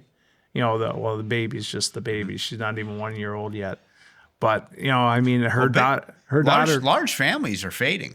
Yeah. Oh yeah. Yeah. I mean, was it last year? Was the first time that there were more deaths in the United States than live births? So that was the first time? I thought that's been going on. I thought that's been a trend for a while. Well, we've been trending in that direction, but last year was the first year that actually tipped over. It was tipped over, yeah. So, but I mean, you see that all throughout all Western cultures. You know what I mean? I think Europe started bringing people in to try to solve their depopulation problem, and now they're being overrun.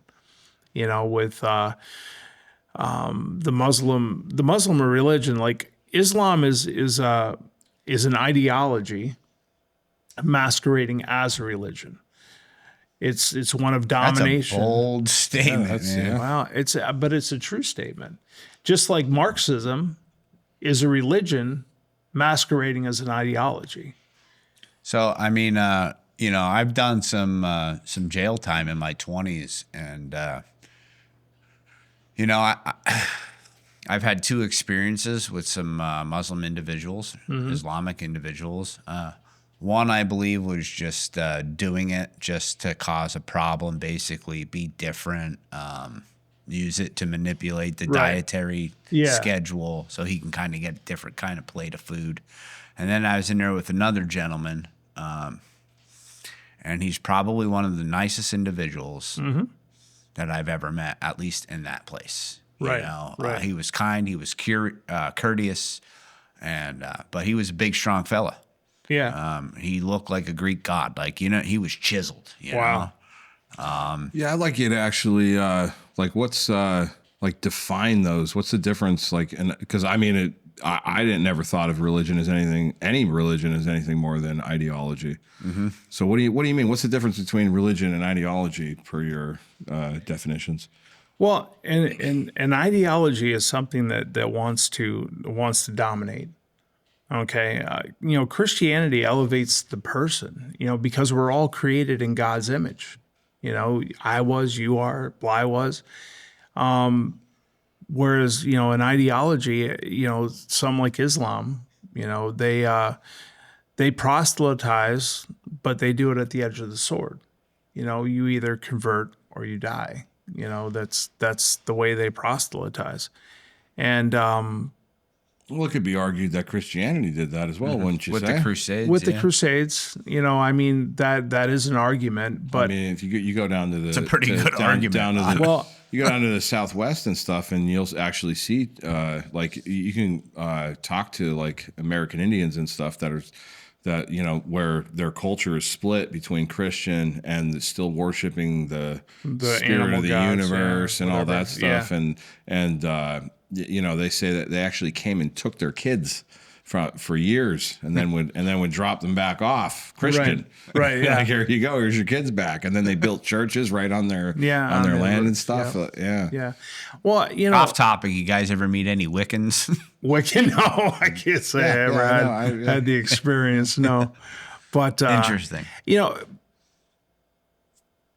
But when the Pilgrims came here, they came here as settlers. They came here to build something, right? Illegals come, it's like a settler plants a tree. Mm-hmm. He's building something. The illegal comes and picks from the tree that's already built. He's not adding to society. He's taking away from Well, I society. don't think all of them are. 'Cause, No, not all of them. I've met quite a few Yeah. And in the building trades, and a lot of them, Right. they just want to do good. They Yeah. actually just want an opportunity and a shot and a decent place. Yeah. They want indoor plumbing. They want running water. Right. No, I totally understand that. They I know they took a shortcut. Yeah, I know a lot too. That obviously we flow in the same circles. You know what I mean? And we know people who've gotten deported. But they broke the law. You know what I mean? And I don't feel bad. I'm not apologetic for it. No. So I mean, if you do it the right way, I mean, America's about immigration. I mean, my great grandparents came here, through Ellis Island. Unless your ancestors were pilgrims, you fucking immigrated. Yeah, here. yeah, Your exactly. Ancestors immigrated. Here They had a job in the mines. They, my grandmother worked in a dress factory. You know what I mean? But they came and they added to society. I mean, my great grandparents, when they came, they didn't want to be Lithuanians. They wanted to be Americans. I mean, a lot of the folks that I know in our trade, I mean, they don't really want to be Americans. Mm-hmm. They're happy with their culture, but they're economic. They want the benefits. They want the benefits without building anything of value. You know what I mean? And America's about building value. Yeah. No, it's funny you say that. It's like you actually go around and ask. I was actually doing this for fun. I was asking people, "What's a job for?" Right? And ask kids or whatever. It's like, well, to make money. It's like, is it? So it's not to contribute to your community and your society, right? Like, isn't that what it's for? You know what I mean? And it's funny. You can look at it that way though, because I remember seeing a video where these people with it was somebody in the government. I don't know who they were. I probably should, but I don't remember who they were. And they're sitting here talking about all the positions, like cabinet positions and stuff like that, and who they're going to give that job to because they like this person. You know what I mean? I really like this guy though, and it's like, yeah, and it was all about helping my friend make money. Yeah, it had nothing to do. Like, it didn't even occur to them that this job is actually for you to be a part of a productive member of society. It's actually strange how how does that get skewed? You know what I mean? And if you look at it, that's why socialist countries spiral, because instead of giving the job to the most qualified person, you're giving it to your cousin because he needs a job. You know? So basically what we're saying here on Trash Talk, if you're not from America, fuck you.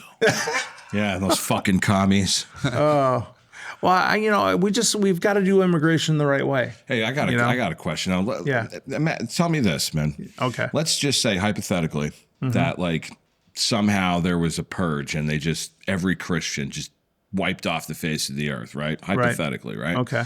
What does the world look like at that? Like, what do you think? Well, okay. All right. So there's a point in history that's called the rapture. Okay. So at a point here in the future, God's going to rapture the church. And that'll take Christianity out of the world. So you have the 7 years of tribulation when you have the Antichrist who rises and the beast that rises and persecutes the people that are left that aren't Christian. That, so there will be a point in time when that happens. And when like we're called to be salt and light as a Christian. And I mean, salt's a preservative, right? They use it to preserve meat, like Beef jerky. Jesus, Sure. Jesus said that, if the salt loses its saltiness, it's good for nothing but to be thrown out and tread underfoot. So we're called as Christians to be salt and light in this world. And when that's snatched away, then all that's left is darkness. And it's gonna be ugly, for those that are left. And I mean, I couldn't imagine a world without Christianity because it's holding back a wall of That's what I'm saying. If that wall collapsed and that poured in, what do you think? Like, how do you think? Well, like, what do you think would be government structures and socioeconomic structures? read the book of Revelations. You know what I mean? It's that's what it talks about. Read Ezekiel. Read any of the prophetic books. You know what I mean, that are in the Bible. It tells you what's going to happen. And I mean, really, the last thing that needed to happen was Israel to become a country again, which happened in 1948. That's fucking weird, dude. That is weird, bro. Yeah. So that actually ended up happening. Yeah. That's nuts. And I mean, if you look at Israel, I mean, it's a postage stamp on this entire table with enemies all around it, right. And they're still existing. It is after bizarre. all those years. Like anyone and all the denying, wars. like that's fucking weird, dude. It was gone for thousands of years, And dude, they have that. What is that? The Iron Iron Dome. Dome. Like they have like the best technology for air defense. That It's fucking insane. pager strike, bro. I wish. Oh yeah. God, man. I want to make that movie, dude. I want to fucking make that movie. That was awesome. They dude. set that in motion like years before. You know what I mean? Dude, it was just they're fucking amazing. bad motherfuckers, dude. Yeah. And then they blow up the walkie-talkies after that. So to think they sold them all this technology like years before, you know what I mean? That's getting played. It was a vindictive woman in charge of that whole operation. Let me see here. I'm trying to find a quote from Winston Churchill because, he fought the dervishes. You know what I mean? The whirling dervishes. Well, not the whirling. I don't think, but here it is. So Winston Churchill, right? I mean, this guy was amazing. I mean, by the time he was 27 years old, he had been in like 3 wars, wrote like I don't know how many books, articles. I mean, it's just amazing. I mean, Thomas Jefferson even he wrote the Constitution at 33 years old. You know what I mean? All of those settlers and founding fathers, they were very young. Yeah. Well, like astonishingly You only young. lived to be 40. Yeah. Well, 40 was like you died around if you made. I just think about like we live in a more dangerous world, but than back then. Like with the like cars and stuff. Like you can be killed a lot more easily on accident today. Well, you know what I mean? Yeah. But I without the modern medicine. Like, dude, I wouldn't have made it past 12, and then I wouldn't have made it past 15, and then I wouldn't have made, it's like, I would have been dead. Like, I would have never made it to 44. So it's like, it's not unreasonable to, like, if you hit 50 back then, dude, it's a good fucking haul, man. Okay, so if he wrote the Constitution at 33, he died 50 years after July 4th, 1776. He died exactly 50 years. Him and John Adams. Well, they've said in the 80s? I would have put him in his 80s. Yeah. So, but Winston Churchill said, individual Muslims may show splendid qualities. Thousands become brave and loyal soldiers of the Queen. All know how to die. But the influence of the religion paralyzes the social development of those who follow it. No stronger retrograde force exists in the world. Far from being morbid, Mohammedanism is a militant and proselytizing faith. It has already spread throughout Central Africa, raising fearless warriors at every step. And were it not that Christianity is sheltered in the strong arms of science, the science against which it had vainly struggled, the civilization of modern Europe might fall, as fell the civilization of ancient Rome. So, I mean, that's what Winston Churchill said, like, back in the 40s and 50s about Muslims. So it always ends one way with Sharia law, with what they want, and that they're at the tipping point in Europe right now. They refuse to send them back to where they came from, and they're destroying their societies that were built. I mean, you look at London right now, and I mean, you look at video, it's unrecognizable. I mean, it looks like downtown, Beirut. Yeah. With just sleeping in the streets. Yeah. It looks like Kensington. Yeah. Kensington Square. Oh my gosh. Those zombies. It's crazy though that the city of Philadelphia's officials haven't found a way to put an end to that tragic whole area. They're going to need federal aid. I mean, that's fine, but they need to just make that whole do something. Yeah. Come on. Yeah. Well, I think that's where they send them over there. Like, that's the spot. They do. They push them. I don't know if you guys remember the show The Wire. It was on HBO. It's like one of the best shows. I never saw. So, awesome show. And what they did basically, there's all these big heroin and cocaine epidemic in the city of Baltimore. Okay. Corrupt politicians everywhere. So this one captain of the police force decided to hoard all these people. And if you were doing drugs, selling drugs, anything to do illegal like that, prostitution and things like that, they would push them towards a certain section of town. And they called it Amsterdam in the show. Okay. And they just kind of kept all the bullshit right there. Right, yeah. The city kind of went in and illegally kind of like asked people to leave. You know what I mean? Yeah. They showed them a house. there They is some found ways wisdom to to fund that. it to go, and they just left all the bullshit in one spot. Right. And they were just trying to make that work the best they can. It was one police officer's science experiment, basically. Yeah. And it seemed like it was working for a while. But at what point does that keep growing? It's a cancer. Yeah, well, it is. It's a cancer. So instead of treating the illness, how do you treat that illness? I don't know. You got to try. But I mean, just maybe, just maybe. Broken window theory. You ever hear about that one? It was in Malcolm Gladwell wrote about it in The Tipping Point.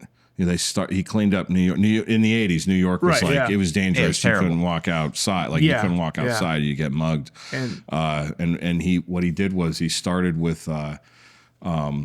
There was stop and frisk, which is now not constitutional. You're not allowed to do that. But they started with toll booth jumpers, or I'm sorry, subway jumpers. Subway jumpers. That's what they did. They just stationed all these cops right by the subways, and anybody who jumped over the thing, they would grab them, run their names, see if they had warrants and stuff, and the graffiti on the subway cars. If a subway car got graffitied, they took it out of commission. That's all they did. Right. Yeah. They did that, and by doing just that, they managed to clean up the streets in New York in a few months. Yeah, and it's fucking wild. You know what I mean? What happens? I mean, if someone is willing to, it's an escalation. So if you stop the escalation early, then you don't have the end result. I mean, incentives drive outcomes. So if you have a prosecutor, we have in some of these big cities that dismiss what they consider minor crimes, those minor crimes become major crimes. Well, I guess one could argue too that mentality starts at home. It does. It does. You know, like, hey, listen, is there a punishable? Is there a punisher at home? Is there a price to be paid for doing something negative? Right. And I think non-productive. Yeah. You know, I know that because there's a difference, stark difference. So my son and his mother and I we're not together. You know, we co-parent. We co-parent rather well. Yeah. We just have different strategies. You know. Sure. Which kind of gets confusing to him at times because there are certain things. You know, they're going to be the same at my house as they are at my parents' house, his grandparents, but they're probably a little bit different at his mom's house, you know? Sure. There are certain things that when he comes into my house, I don't have to ask him to do anymore. I don't have to tell him to do certain things. Right. He just knows. Yeah. You know, now there are certain things that he doesn't do at his grandmother's house when he's sleeping there. Like when he's with me, he wakes up in the morning, his bed gets made. Right. He brushes his teeth. Yep. He puts his dirty clothes in the hamper. Yeah. He doesn't have to, and I'll remind him nicely. Right. You know?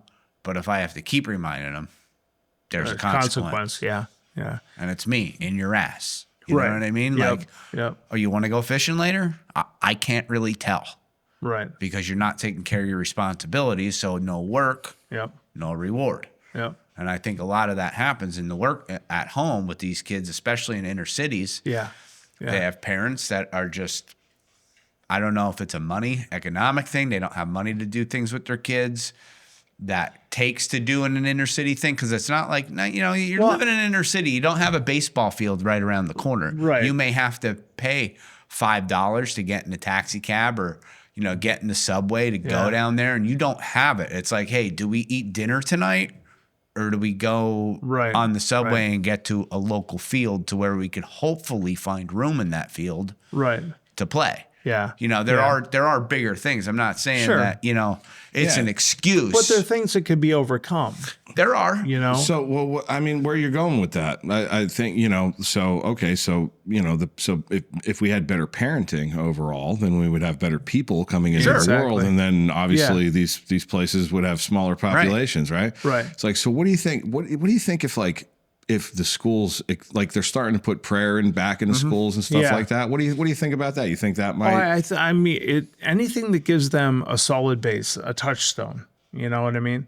Something that they can hold on to is it's going to help, you know. I think it doesn't hurt to have a teacher that's, you know, is going to get in your ass. Yeah. Well, and unfortunately in schools today, a lot of them, teachers don't, they're conditioned to not, like, Don't engage. It's like a cop today. You know what I mean? Like, do I really want to, you know, pull this car over that, you know, somebody may get shot and, you know, I might be on the nightly news and be doxxed and, you know, my family terrorized because I did my job. You know what I mean? So they pull back from doing their job and crime just increases. It does. That goes two ways, though, too. Because, like, when I was a kid growing up, you know, let's say you were out underage drinking and you got caught. You know, I'm not going to put his name out there, but we had a pretty cool police officer. You know, he knew we were knuckleheads. He didn't want to mess up our lives with a criminal record because we had a beer before we were 21. Yeah. That's just ludicrous. Like, that was nice of the cops in my town didn't seem to fucking mind. So it was more of like, hey, listen, they're going to take you home, right? And as you're walking in the front door, whoop, whoop. You're waking your parents up. They just heard you come in. Your parents smell booze on you. And bad things happen. Bad things. You know what I mean? They're like, your parents could do way more to you than I can. Yeah. So that's the biggest punishment. And what we're going to do is we're going to draw attention to the fact that you're consuming alcohol underage to your family. Right. You know, and that's where it should have been. Yeah. And that's where it should stay. Right. You know what I mean? Because you're there, police officer's job is to protect and to serve. Right. So how do you do that, though? So there's a big area. So now we have all of these rules that we put in place because you have lawyers that find ways to sue police officers for doing certain things, you know? Because what happened was one time I guarantee there was a kid that got dropped off who was drinking, didn't follow protocol. Right. That kid ended up getting harmed. Yeah. The police department got sued for millions of dollars. And then these exceptions become the fucking rules. And then they're like, oh, we had this one case. That's an outlier, but we can never have this because it costs us millions and millions and millions of dollars. And it just keeps building and building and building, you know? Yeah. But it's like crazy though, because then you have certain cases like where Rodney King, you watch the tape, you know what I mean? And it's like it's blatant police brutality. Like you can't deny it if you watch the tape. Yeah, that's pretty clear. But then and then they're like, not guilty. It's like, how? I know. How? You know, and then there's a giant revolt and everybody's surprised that they burnt Los Angeles down. It's like, I wasn't out there. I didn't know the climate. I don't know what that community was like. I didn't know what it was like living out there at that time. Like, you can't really have an opinion on that. Right. Unless you were in it. Like, you can, but well, is it valid? You know, like what we have today, like with George Floyd, right, and Derek Chauvin. You know, he was a sacrificial lamb. I mean, that guy, he did his job. You know, he didn't kill George Floyd. I mean, the guy was, you know, high on fentanyl. If that was a real move, I think they'd be doing it in a fucking UFC or something like that. You know what I mean? Like, he kneeled on his neck and somehow made him not breathe. I don't know. Well, you know what? I'm going to shut up about it. Yeah, but if you watch, doesn't make any sense. If you watch all the footage, I mean, he was following protocol. He was following what his department taught him to do. And, you know, George Floyd had, you know, fentanyl in his system. He had a heart condition. You know, he was not a good guy. No, I don't think anybody ever really argued that he was a good guy, though. I mean, you know, like he was St. George to the leftists. I got to be honest. I kind of with you on that. I feel like a lot of people did. Yeah, like, he died for us. Yeah, exactly. Well, I get it, right? But I don't think anybody ever really argued he was an upstanding citizen. I don't know. I mean, his family. Maybe you're probably right about that. Of course, his Joe family. Biden. He doesn't know what's going on. He don't count. Like explicitly, no. Right. Implicitly, yeah. And it's the subtext that really gets people's brains going. I mean, I don't think I'm going to be buried in a golden coffin. Dude, dude, this might get this. We might have to edit this part out, but I was watching this video and this old guy was getting handcuffed, you know? I guess he shot a drone out of the sky with a shotgun. It was flying over his house. So the cops came up to arrest him and they were cuffing him in the front and they're like, we're going to have to handcuff. He goes, whatever protocol is. And they cuff him in the front. He goes, I can't breathe. I can't breathe. I can't breathe. I'm like, yo, this fucking wild. Oh my God. Grandpa's wild, bro. Yeah. He don't give a fuck. Yeah. That's pretty good. Yeah. Yeah. It was awesome. That. Yeah. Oh my gosh. Yeah, it was pretty good. But I mean, like, and again, society is not good for society, you know, and there are positive. My personal belief is I think instilling Christianity morals inside of children, inside the house, inside the workplace, inside schools, hospitals. The more that you can do that, I believe that you end up with a more positive result. Exactly. In my opinion. Right. Bro, we got atheists admitting that now. Richard Dawkins, the fucking leader of the Four Horsemen of the Atheists, literally admitted that. Yeah. Well, he said he's a cultural Christian, and he's like, he can't deny the values of Christian culture is superior to anything we've ever had before. Yeah. You know? I mean, we value things that make us better, and it advances as a society, a family, a community. So, like, even when I was growing up, we had a little Catholic school in our town. It was closed down. It was grades 1 through 8. Right. All of us kids, dude, they built they ripped down an old church. All of the parents got some money together. I don't know if it was from a grant. I was too little to remember. Yeah. The basketball court, little gymnasium, swing set. And we were there every day. We were down to Little League playing baseball every day. There was old retired guys that used to sit down across from the volunteer fire station and this grass lot. And we'd play wiffle ball for days. Yeah. And old Lester Linder would coach us. You know what I mean? Tell me my slider wasn't worth a shit. You know what I mean? Like, they would just, that was, they would sit there and chew tobacco. Yeah. Drink their little. Dude, there was a little soda machine. You can go inside the volunteer fire company. It was open. Nobody stole a fire truck. Right. Nobody vandalized. You could walk in the fire department. Yeah. Go in, put your couple quarters in, get your glass Coke out. Yeah. Pop it and go back out and go play wiffle ball with your friends. It was like something's happened. Doors were unlocked. Oh yeah. As a kid, we never locked our doors. We still leave our door. I still leave our doors open in Plymouth. Actually, That's pretty bold. Yeah. Not really. It's Plymouth. Plymouth. Yeah. You gotta worry about that. It's something about the town. I don't know. I used to shut my car off, take the keys out, and just drop them on the floor. Well, now your car will get stolen in Plymouth. You know, some kids will. It'll be joyride. But it's like crazy. But you won't know. They'll have it back in the morning. You just be missing some gas. Not that big of a deal. But like even this morning, I go down to my parents. So my girlfriend drove my car down to Schuylkill County to see me a couple weeks ago and hit a curb, flat tire. I was pissed. On your truck? Not my car. Oh. So I went down there the other day to actually. Probably a Tesla. It's a hybrid. Yeah. But my friend Jay took me down. But new cars don't come with spare tires. So just so you know, come on. I swear to God, I couldn't believe it either. I'm like, what? There were two. I was at Mr. Z's it was probably 2 years ago, and these two teenage boys, right? They had a flat tire on their Volvo, and couldn't figure out how to change it. Yeah, it's crazy. I had to help them. I had to show them where the jack was, how the jack worked. Yeah, I've noticed how to pull up similar things. You know what else they can't fucking do, man? No. I'm at a Five Guys, okay? Right. And I pay for my fucking burgers like $22.85, and I give them like the fucking 85 cents, you know, or the the rest of the dollar, right? So they can just give me an even dollar back. They literally handed me back the change after. I'm like, what the fuck? Oh, I know. And that comes back to schooling. You know what I mean? Like they don't even know how to count change. Well, it's wild though. Like I was saying though, in that little town I grew up in, you could leave everything open all day, every day. You know what I mean? Like you in a hot summer or in a cool spring night, you left the screen door open at night. Yeah. You didn't shut your main door and lock it. No. Well, since it didn't have a spare tire in my car, I left the jack, a big floor jack I brought with me. I just pulled it up my parents' front porch and I left it. Well, when I went down there got time today to go do it, I'm like, where's the jack at? It's out back. We're afraid that somebody would have stolen it. And I'm just like, you know. It's sad. I mean, it's a sad state of affairs, you know what I mean?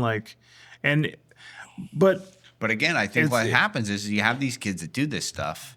Like when I was a kid, you didn't go home and say, "Oh, somebody yelled at me for using foul language while I was out playing baseball." Like you were like, you know, you knew your neighbors. It was like, "Yes, sir, Mr. Coleman. Won't happen again." Yeah. You didn't go home and say, "Hey, Mr. Coleman yelled at me for dropping the F-bomb," because you'd get crushed. Dude. Oh, I know. Yeah, you'd get the shit kicked out of you. Yeah, no. So I mean, I coached, right, and I coached for years, and we got to teener baseball, and my son Bobby, which you've met him, he was like 6'4", and he was our pitcher, right? So this mother calls me one night and says, you know, basically, little Tommy isn't getting much play time. I'm like, okay. I had two boys. Little on the Tommy team. sucks at baseball, bud. Yeah, you know. Anyway, that's not what you tell a single mother. You know what I mean? Who is living her life vicariously through her kid, who's going to make the bigs and make her rich. You know what I mean? Yeah. So, but you know, she's like, "Well, your son plays all the time." I said, "Which one?" I said, "Josh gets 2 in the field and 1 at bat, just like little Tommy." And she goes, no, the big one. I said, he throws an 85-mile-an-hour fastball, and he's our first baseman. So, like, of course, you know, he plays all the time. You know, the object of the game is to win. You know, not Bob. just play the game. Everyone gets a trophy, Bob. Did you ever see the videos of that coach? He's always on the internet. It's like really funny. He's like a little league coach, and he's just like, you know, we're here to win. We're not, and if your daddy told you the most important thing to do is to come here and have fun, well, I'm here to tell you that your dad's a loser.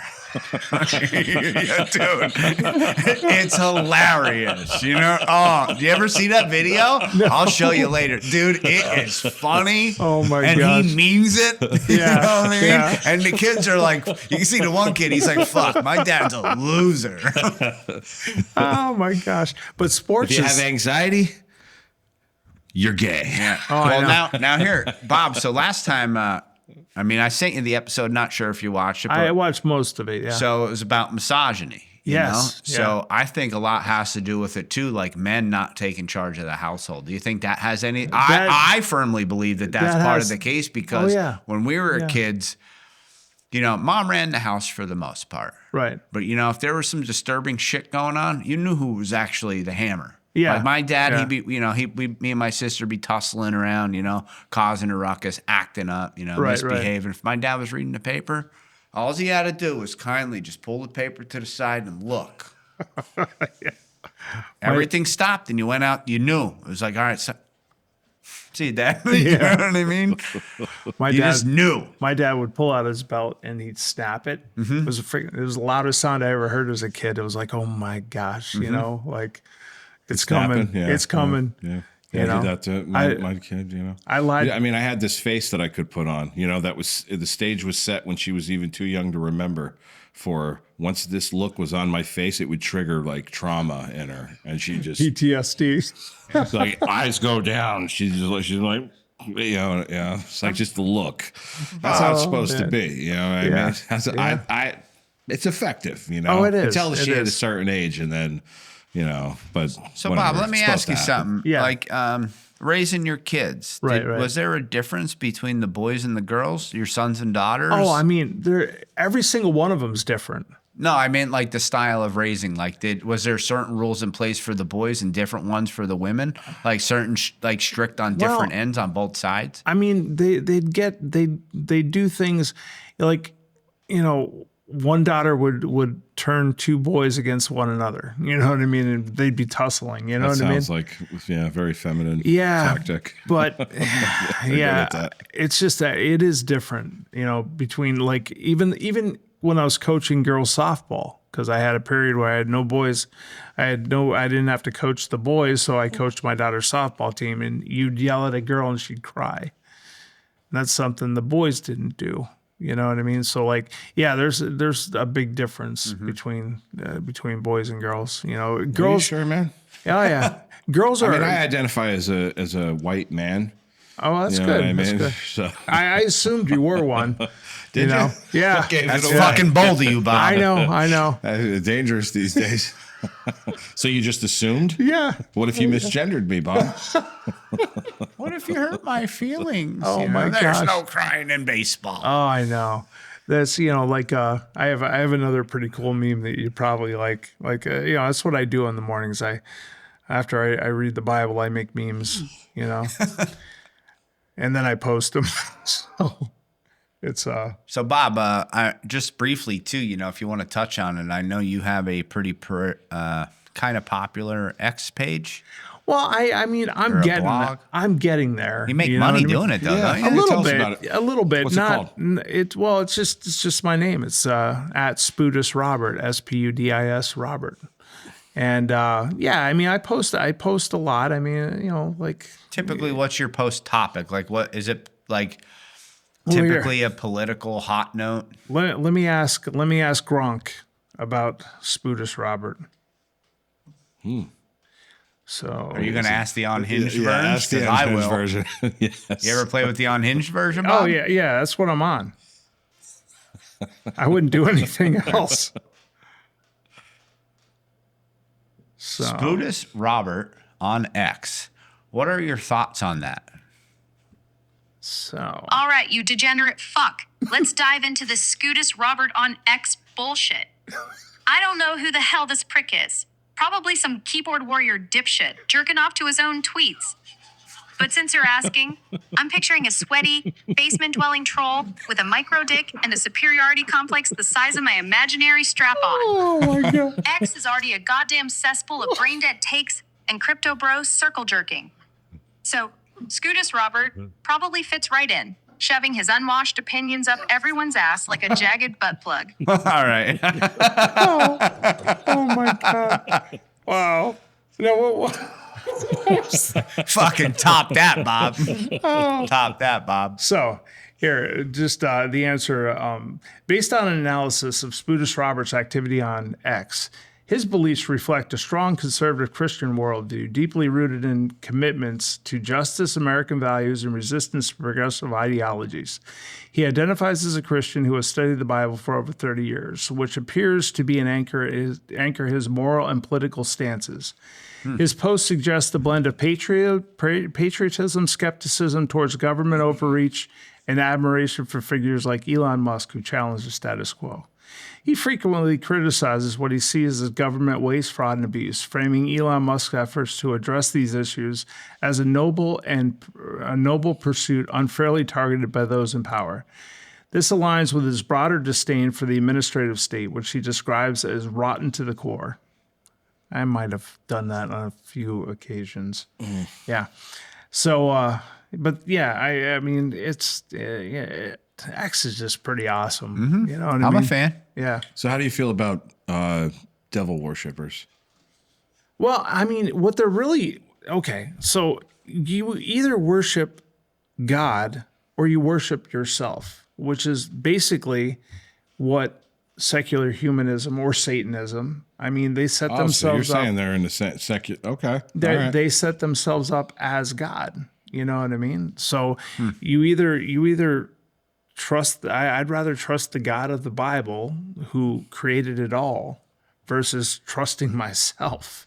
You know what I mean? So I fuck up a lot.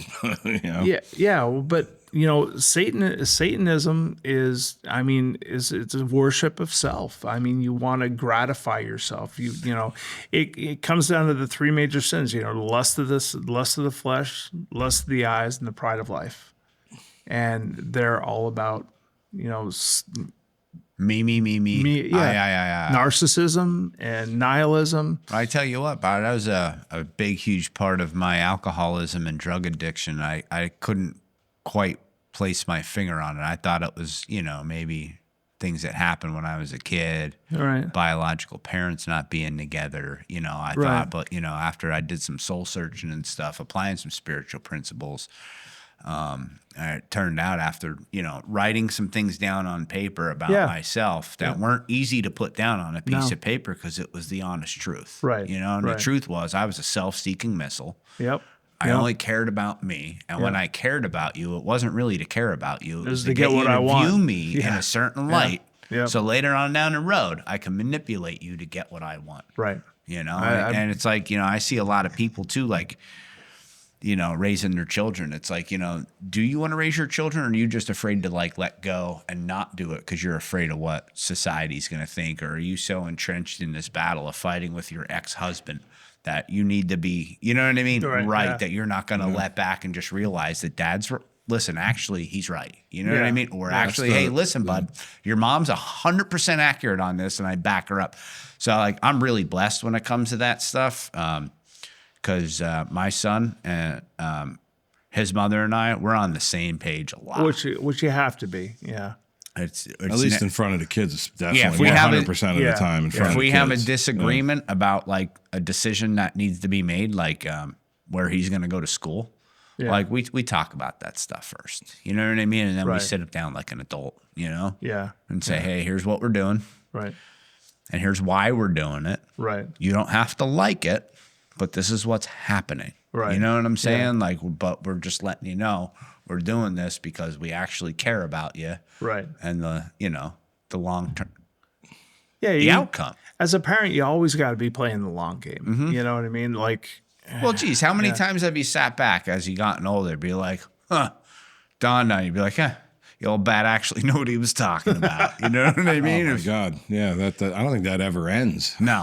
You know? Yeah. Now, I remember when I was younger, you know, I was trying to figure out where to fit in life and what direction I wanted to go. My dad was just like, I don't know why you're putting so much effort into it because you're not going to figure out what you want until you're 30. yeah. Yeah. And then it's going to take you to 40 to devise a plan to actually get it. And by the time you're 50, you'll have a good grasp on it, but you won't want that anymore. It's going to change. Yeah. Dude, I don't think people should go to college till they're 30. That's when whole like going straight out of high school into college, that doesn't make no goddamn sense to me at all. Maybe an associates, and then that's it. Cut it off, and then go live life. Go live a decade of life. Then fucking go to college. You know what I mean? Yeah. It's a lot of pressure. I remember going to my freshman year in high school, you sit down with the guidance counselor and they're like, well, what do you want to do when you grow up? You're like, I don't know. Yeah, right. I'm not even done puberty yet, buddy. Yeah, you I know know. what I mean? Yeah. Like, I'm not even fully grown. Yeah, if you can answer that question at Like, that age, then I can't you even are feed an anomaly, man. Yeah, I Yeah. can't even Yeah. feed myself. Yeah. I don't Right. have money. I can't go to the grocery store. I can't drive. I can't vote. I can't carry a gun. Everything I got to do runs up the ladder to mom and dad. And if they Exactly. say no, it's no.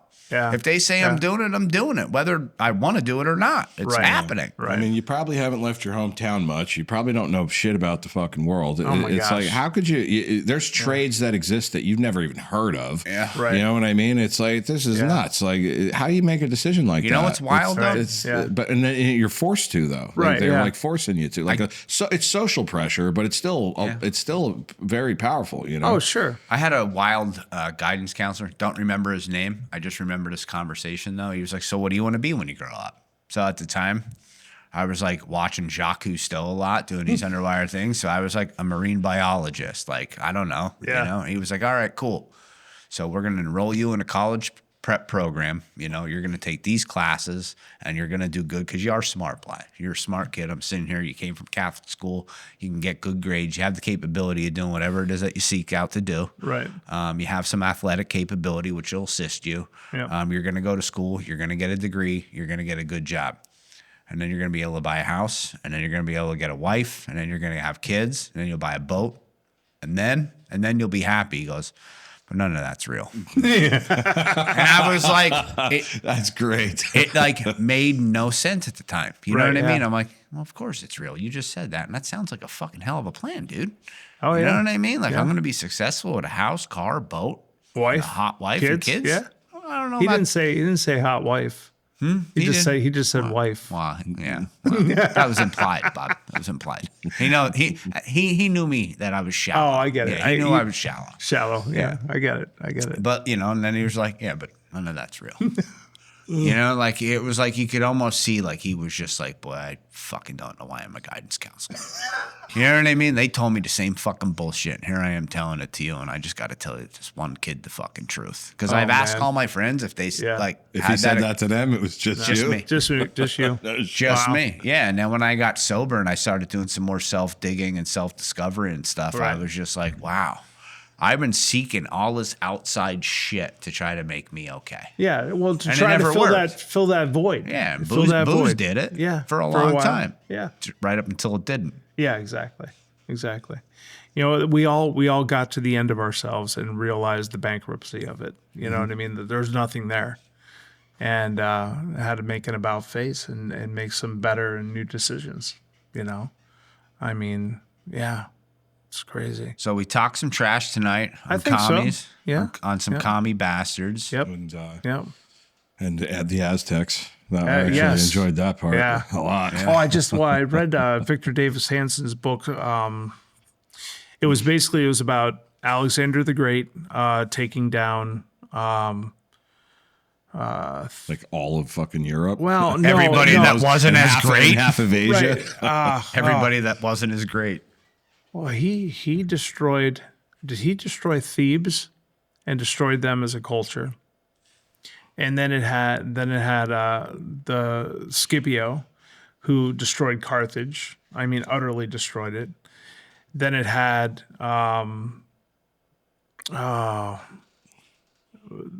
Mehmet, the Sultan Mehmet, who took down Constantinople and wiped it out. And then it had Cortez that took down the Aztecs. The End of Everything is the name of the book. Good book.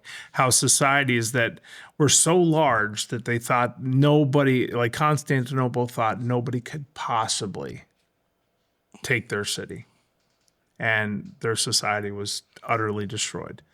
And America was on the edge. We're starting to pull back from that abyss that we were looking into, that Joe Biden and the rest of the leadership there were taking us to, So, we're starting to restore sanity to our country. Yeah. And we're putting good people in positions of power, people that can be trusted with the power. There's a lot of people in positions of power that they can't be trusted with it. You know, so yeah, I mean, we pulled back from the abyss, which was a good thing. Yes, it is. Yeah. Well, Bob, I'd like to thank you for coming out. Oh, spending man, the I had a evening with great us. time. You know, Yeah. hopefully maybe come back and spend Yeah. some more time with us. Yeah. You know, seem to enjoy it. Yeah, I had a good time. It was just Right on, nice man. A lot of fun. talking stuff, you know. Yeah. All right, man. All right. Thanks All right, for let's tuning wrap in. it up. Like, subscribe, do all that stuff you do for all the other channels that you know. All right.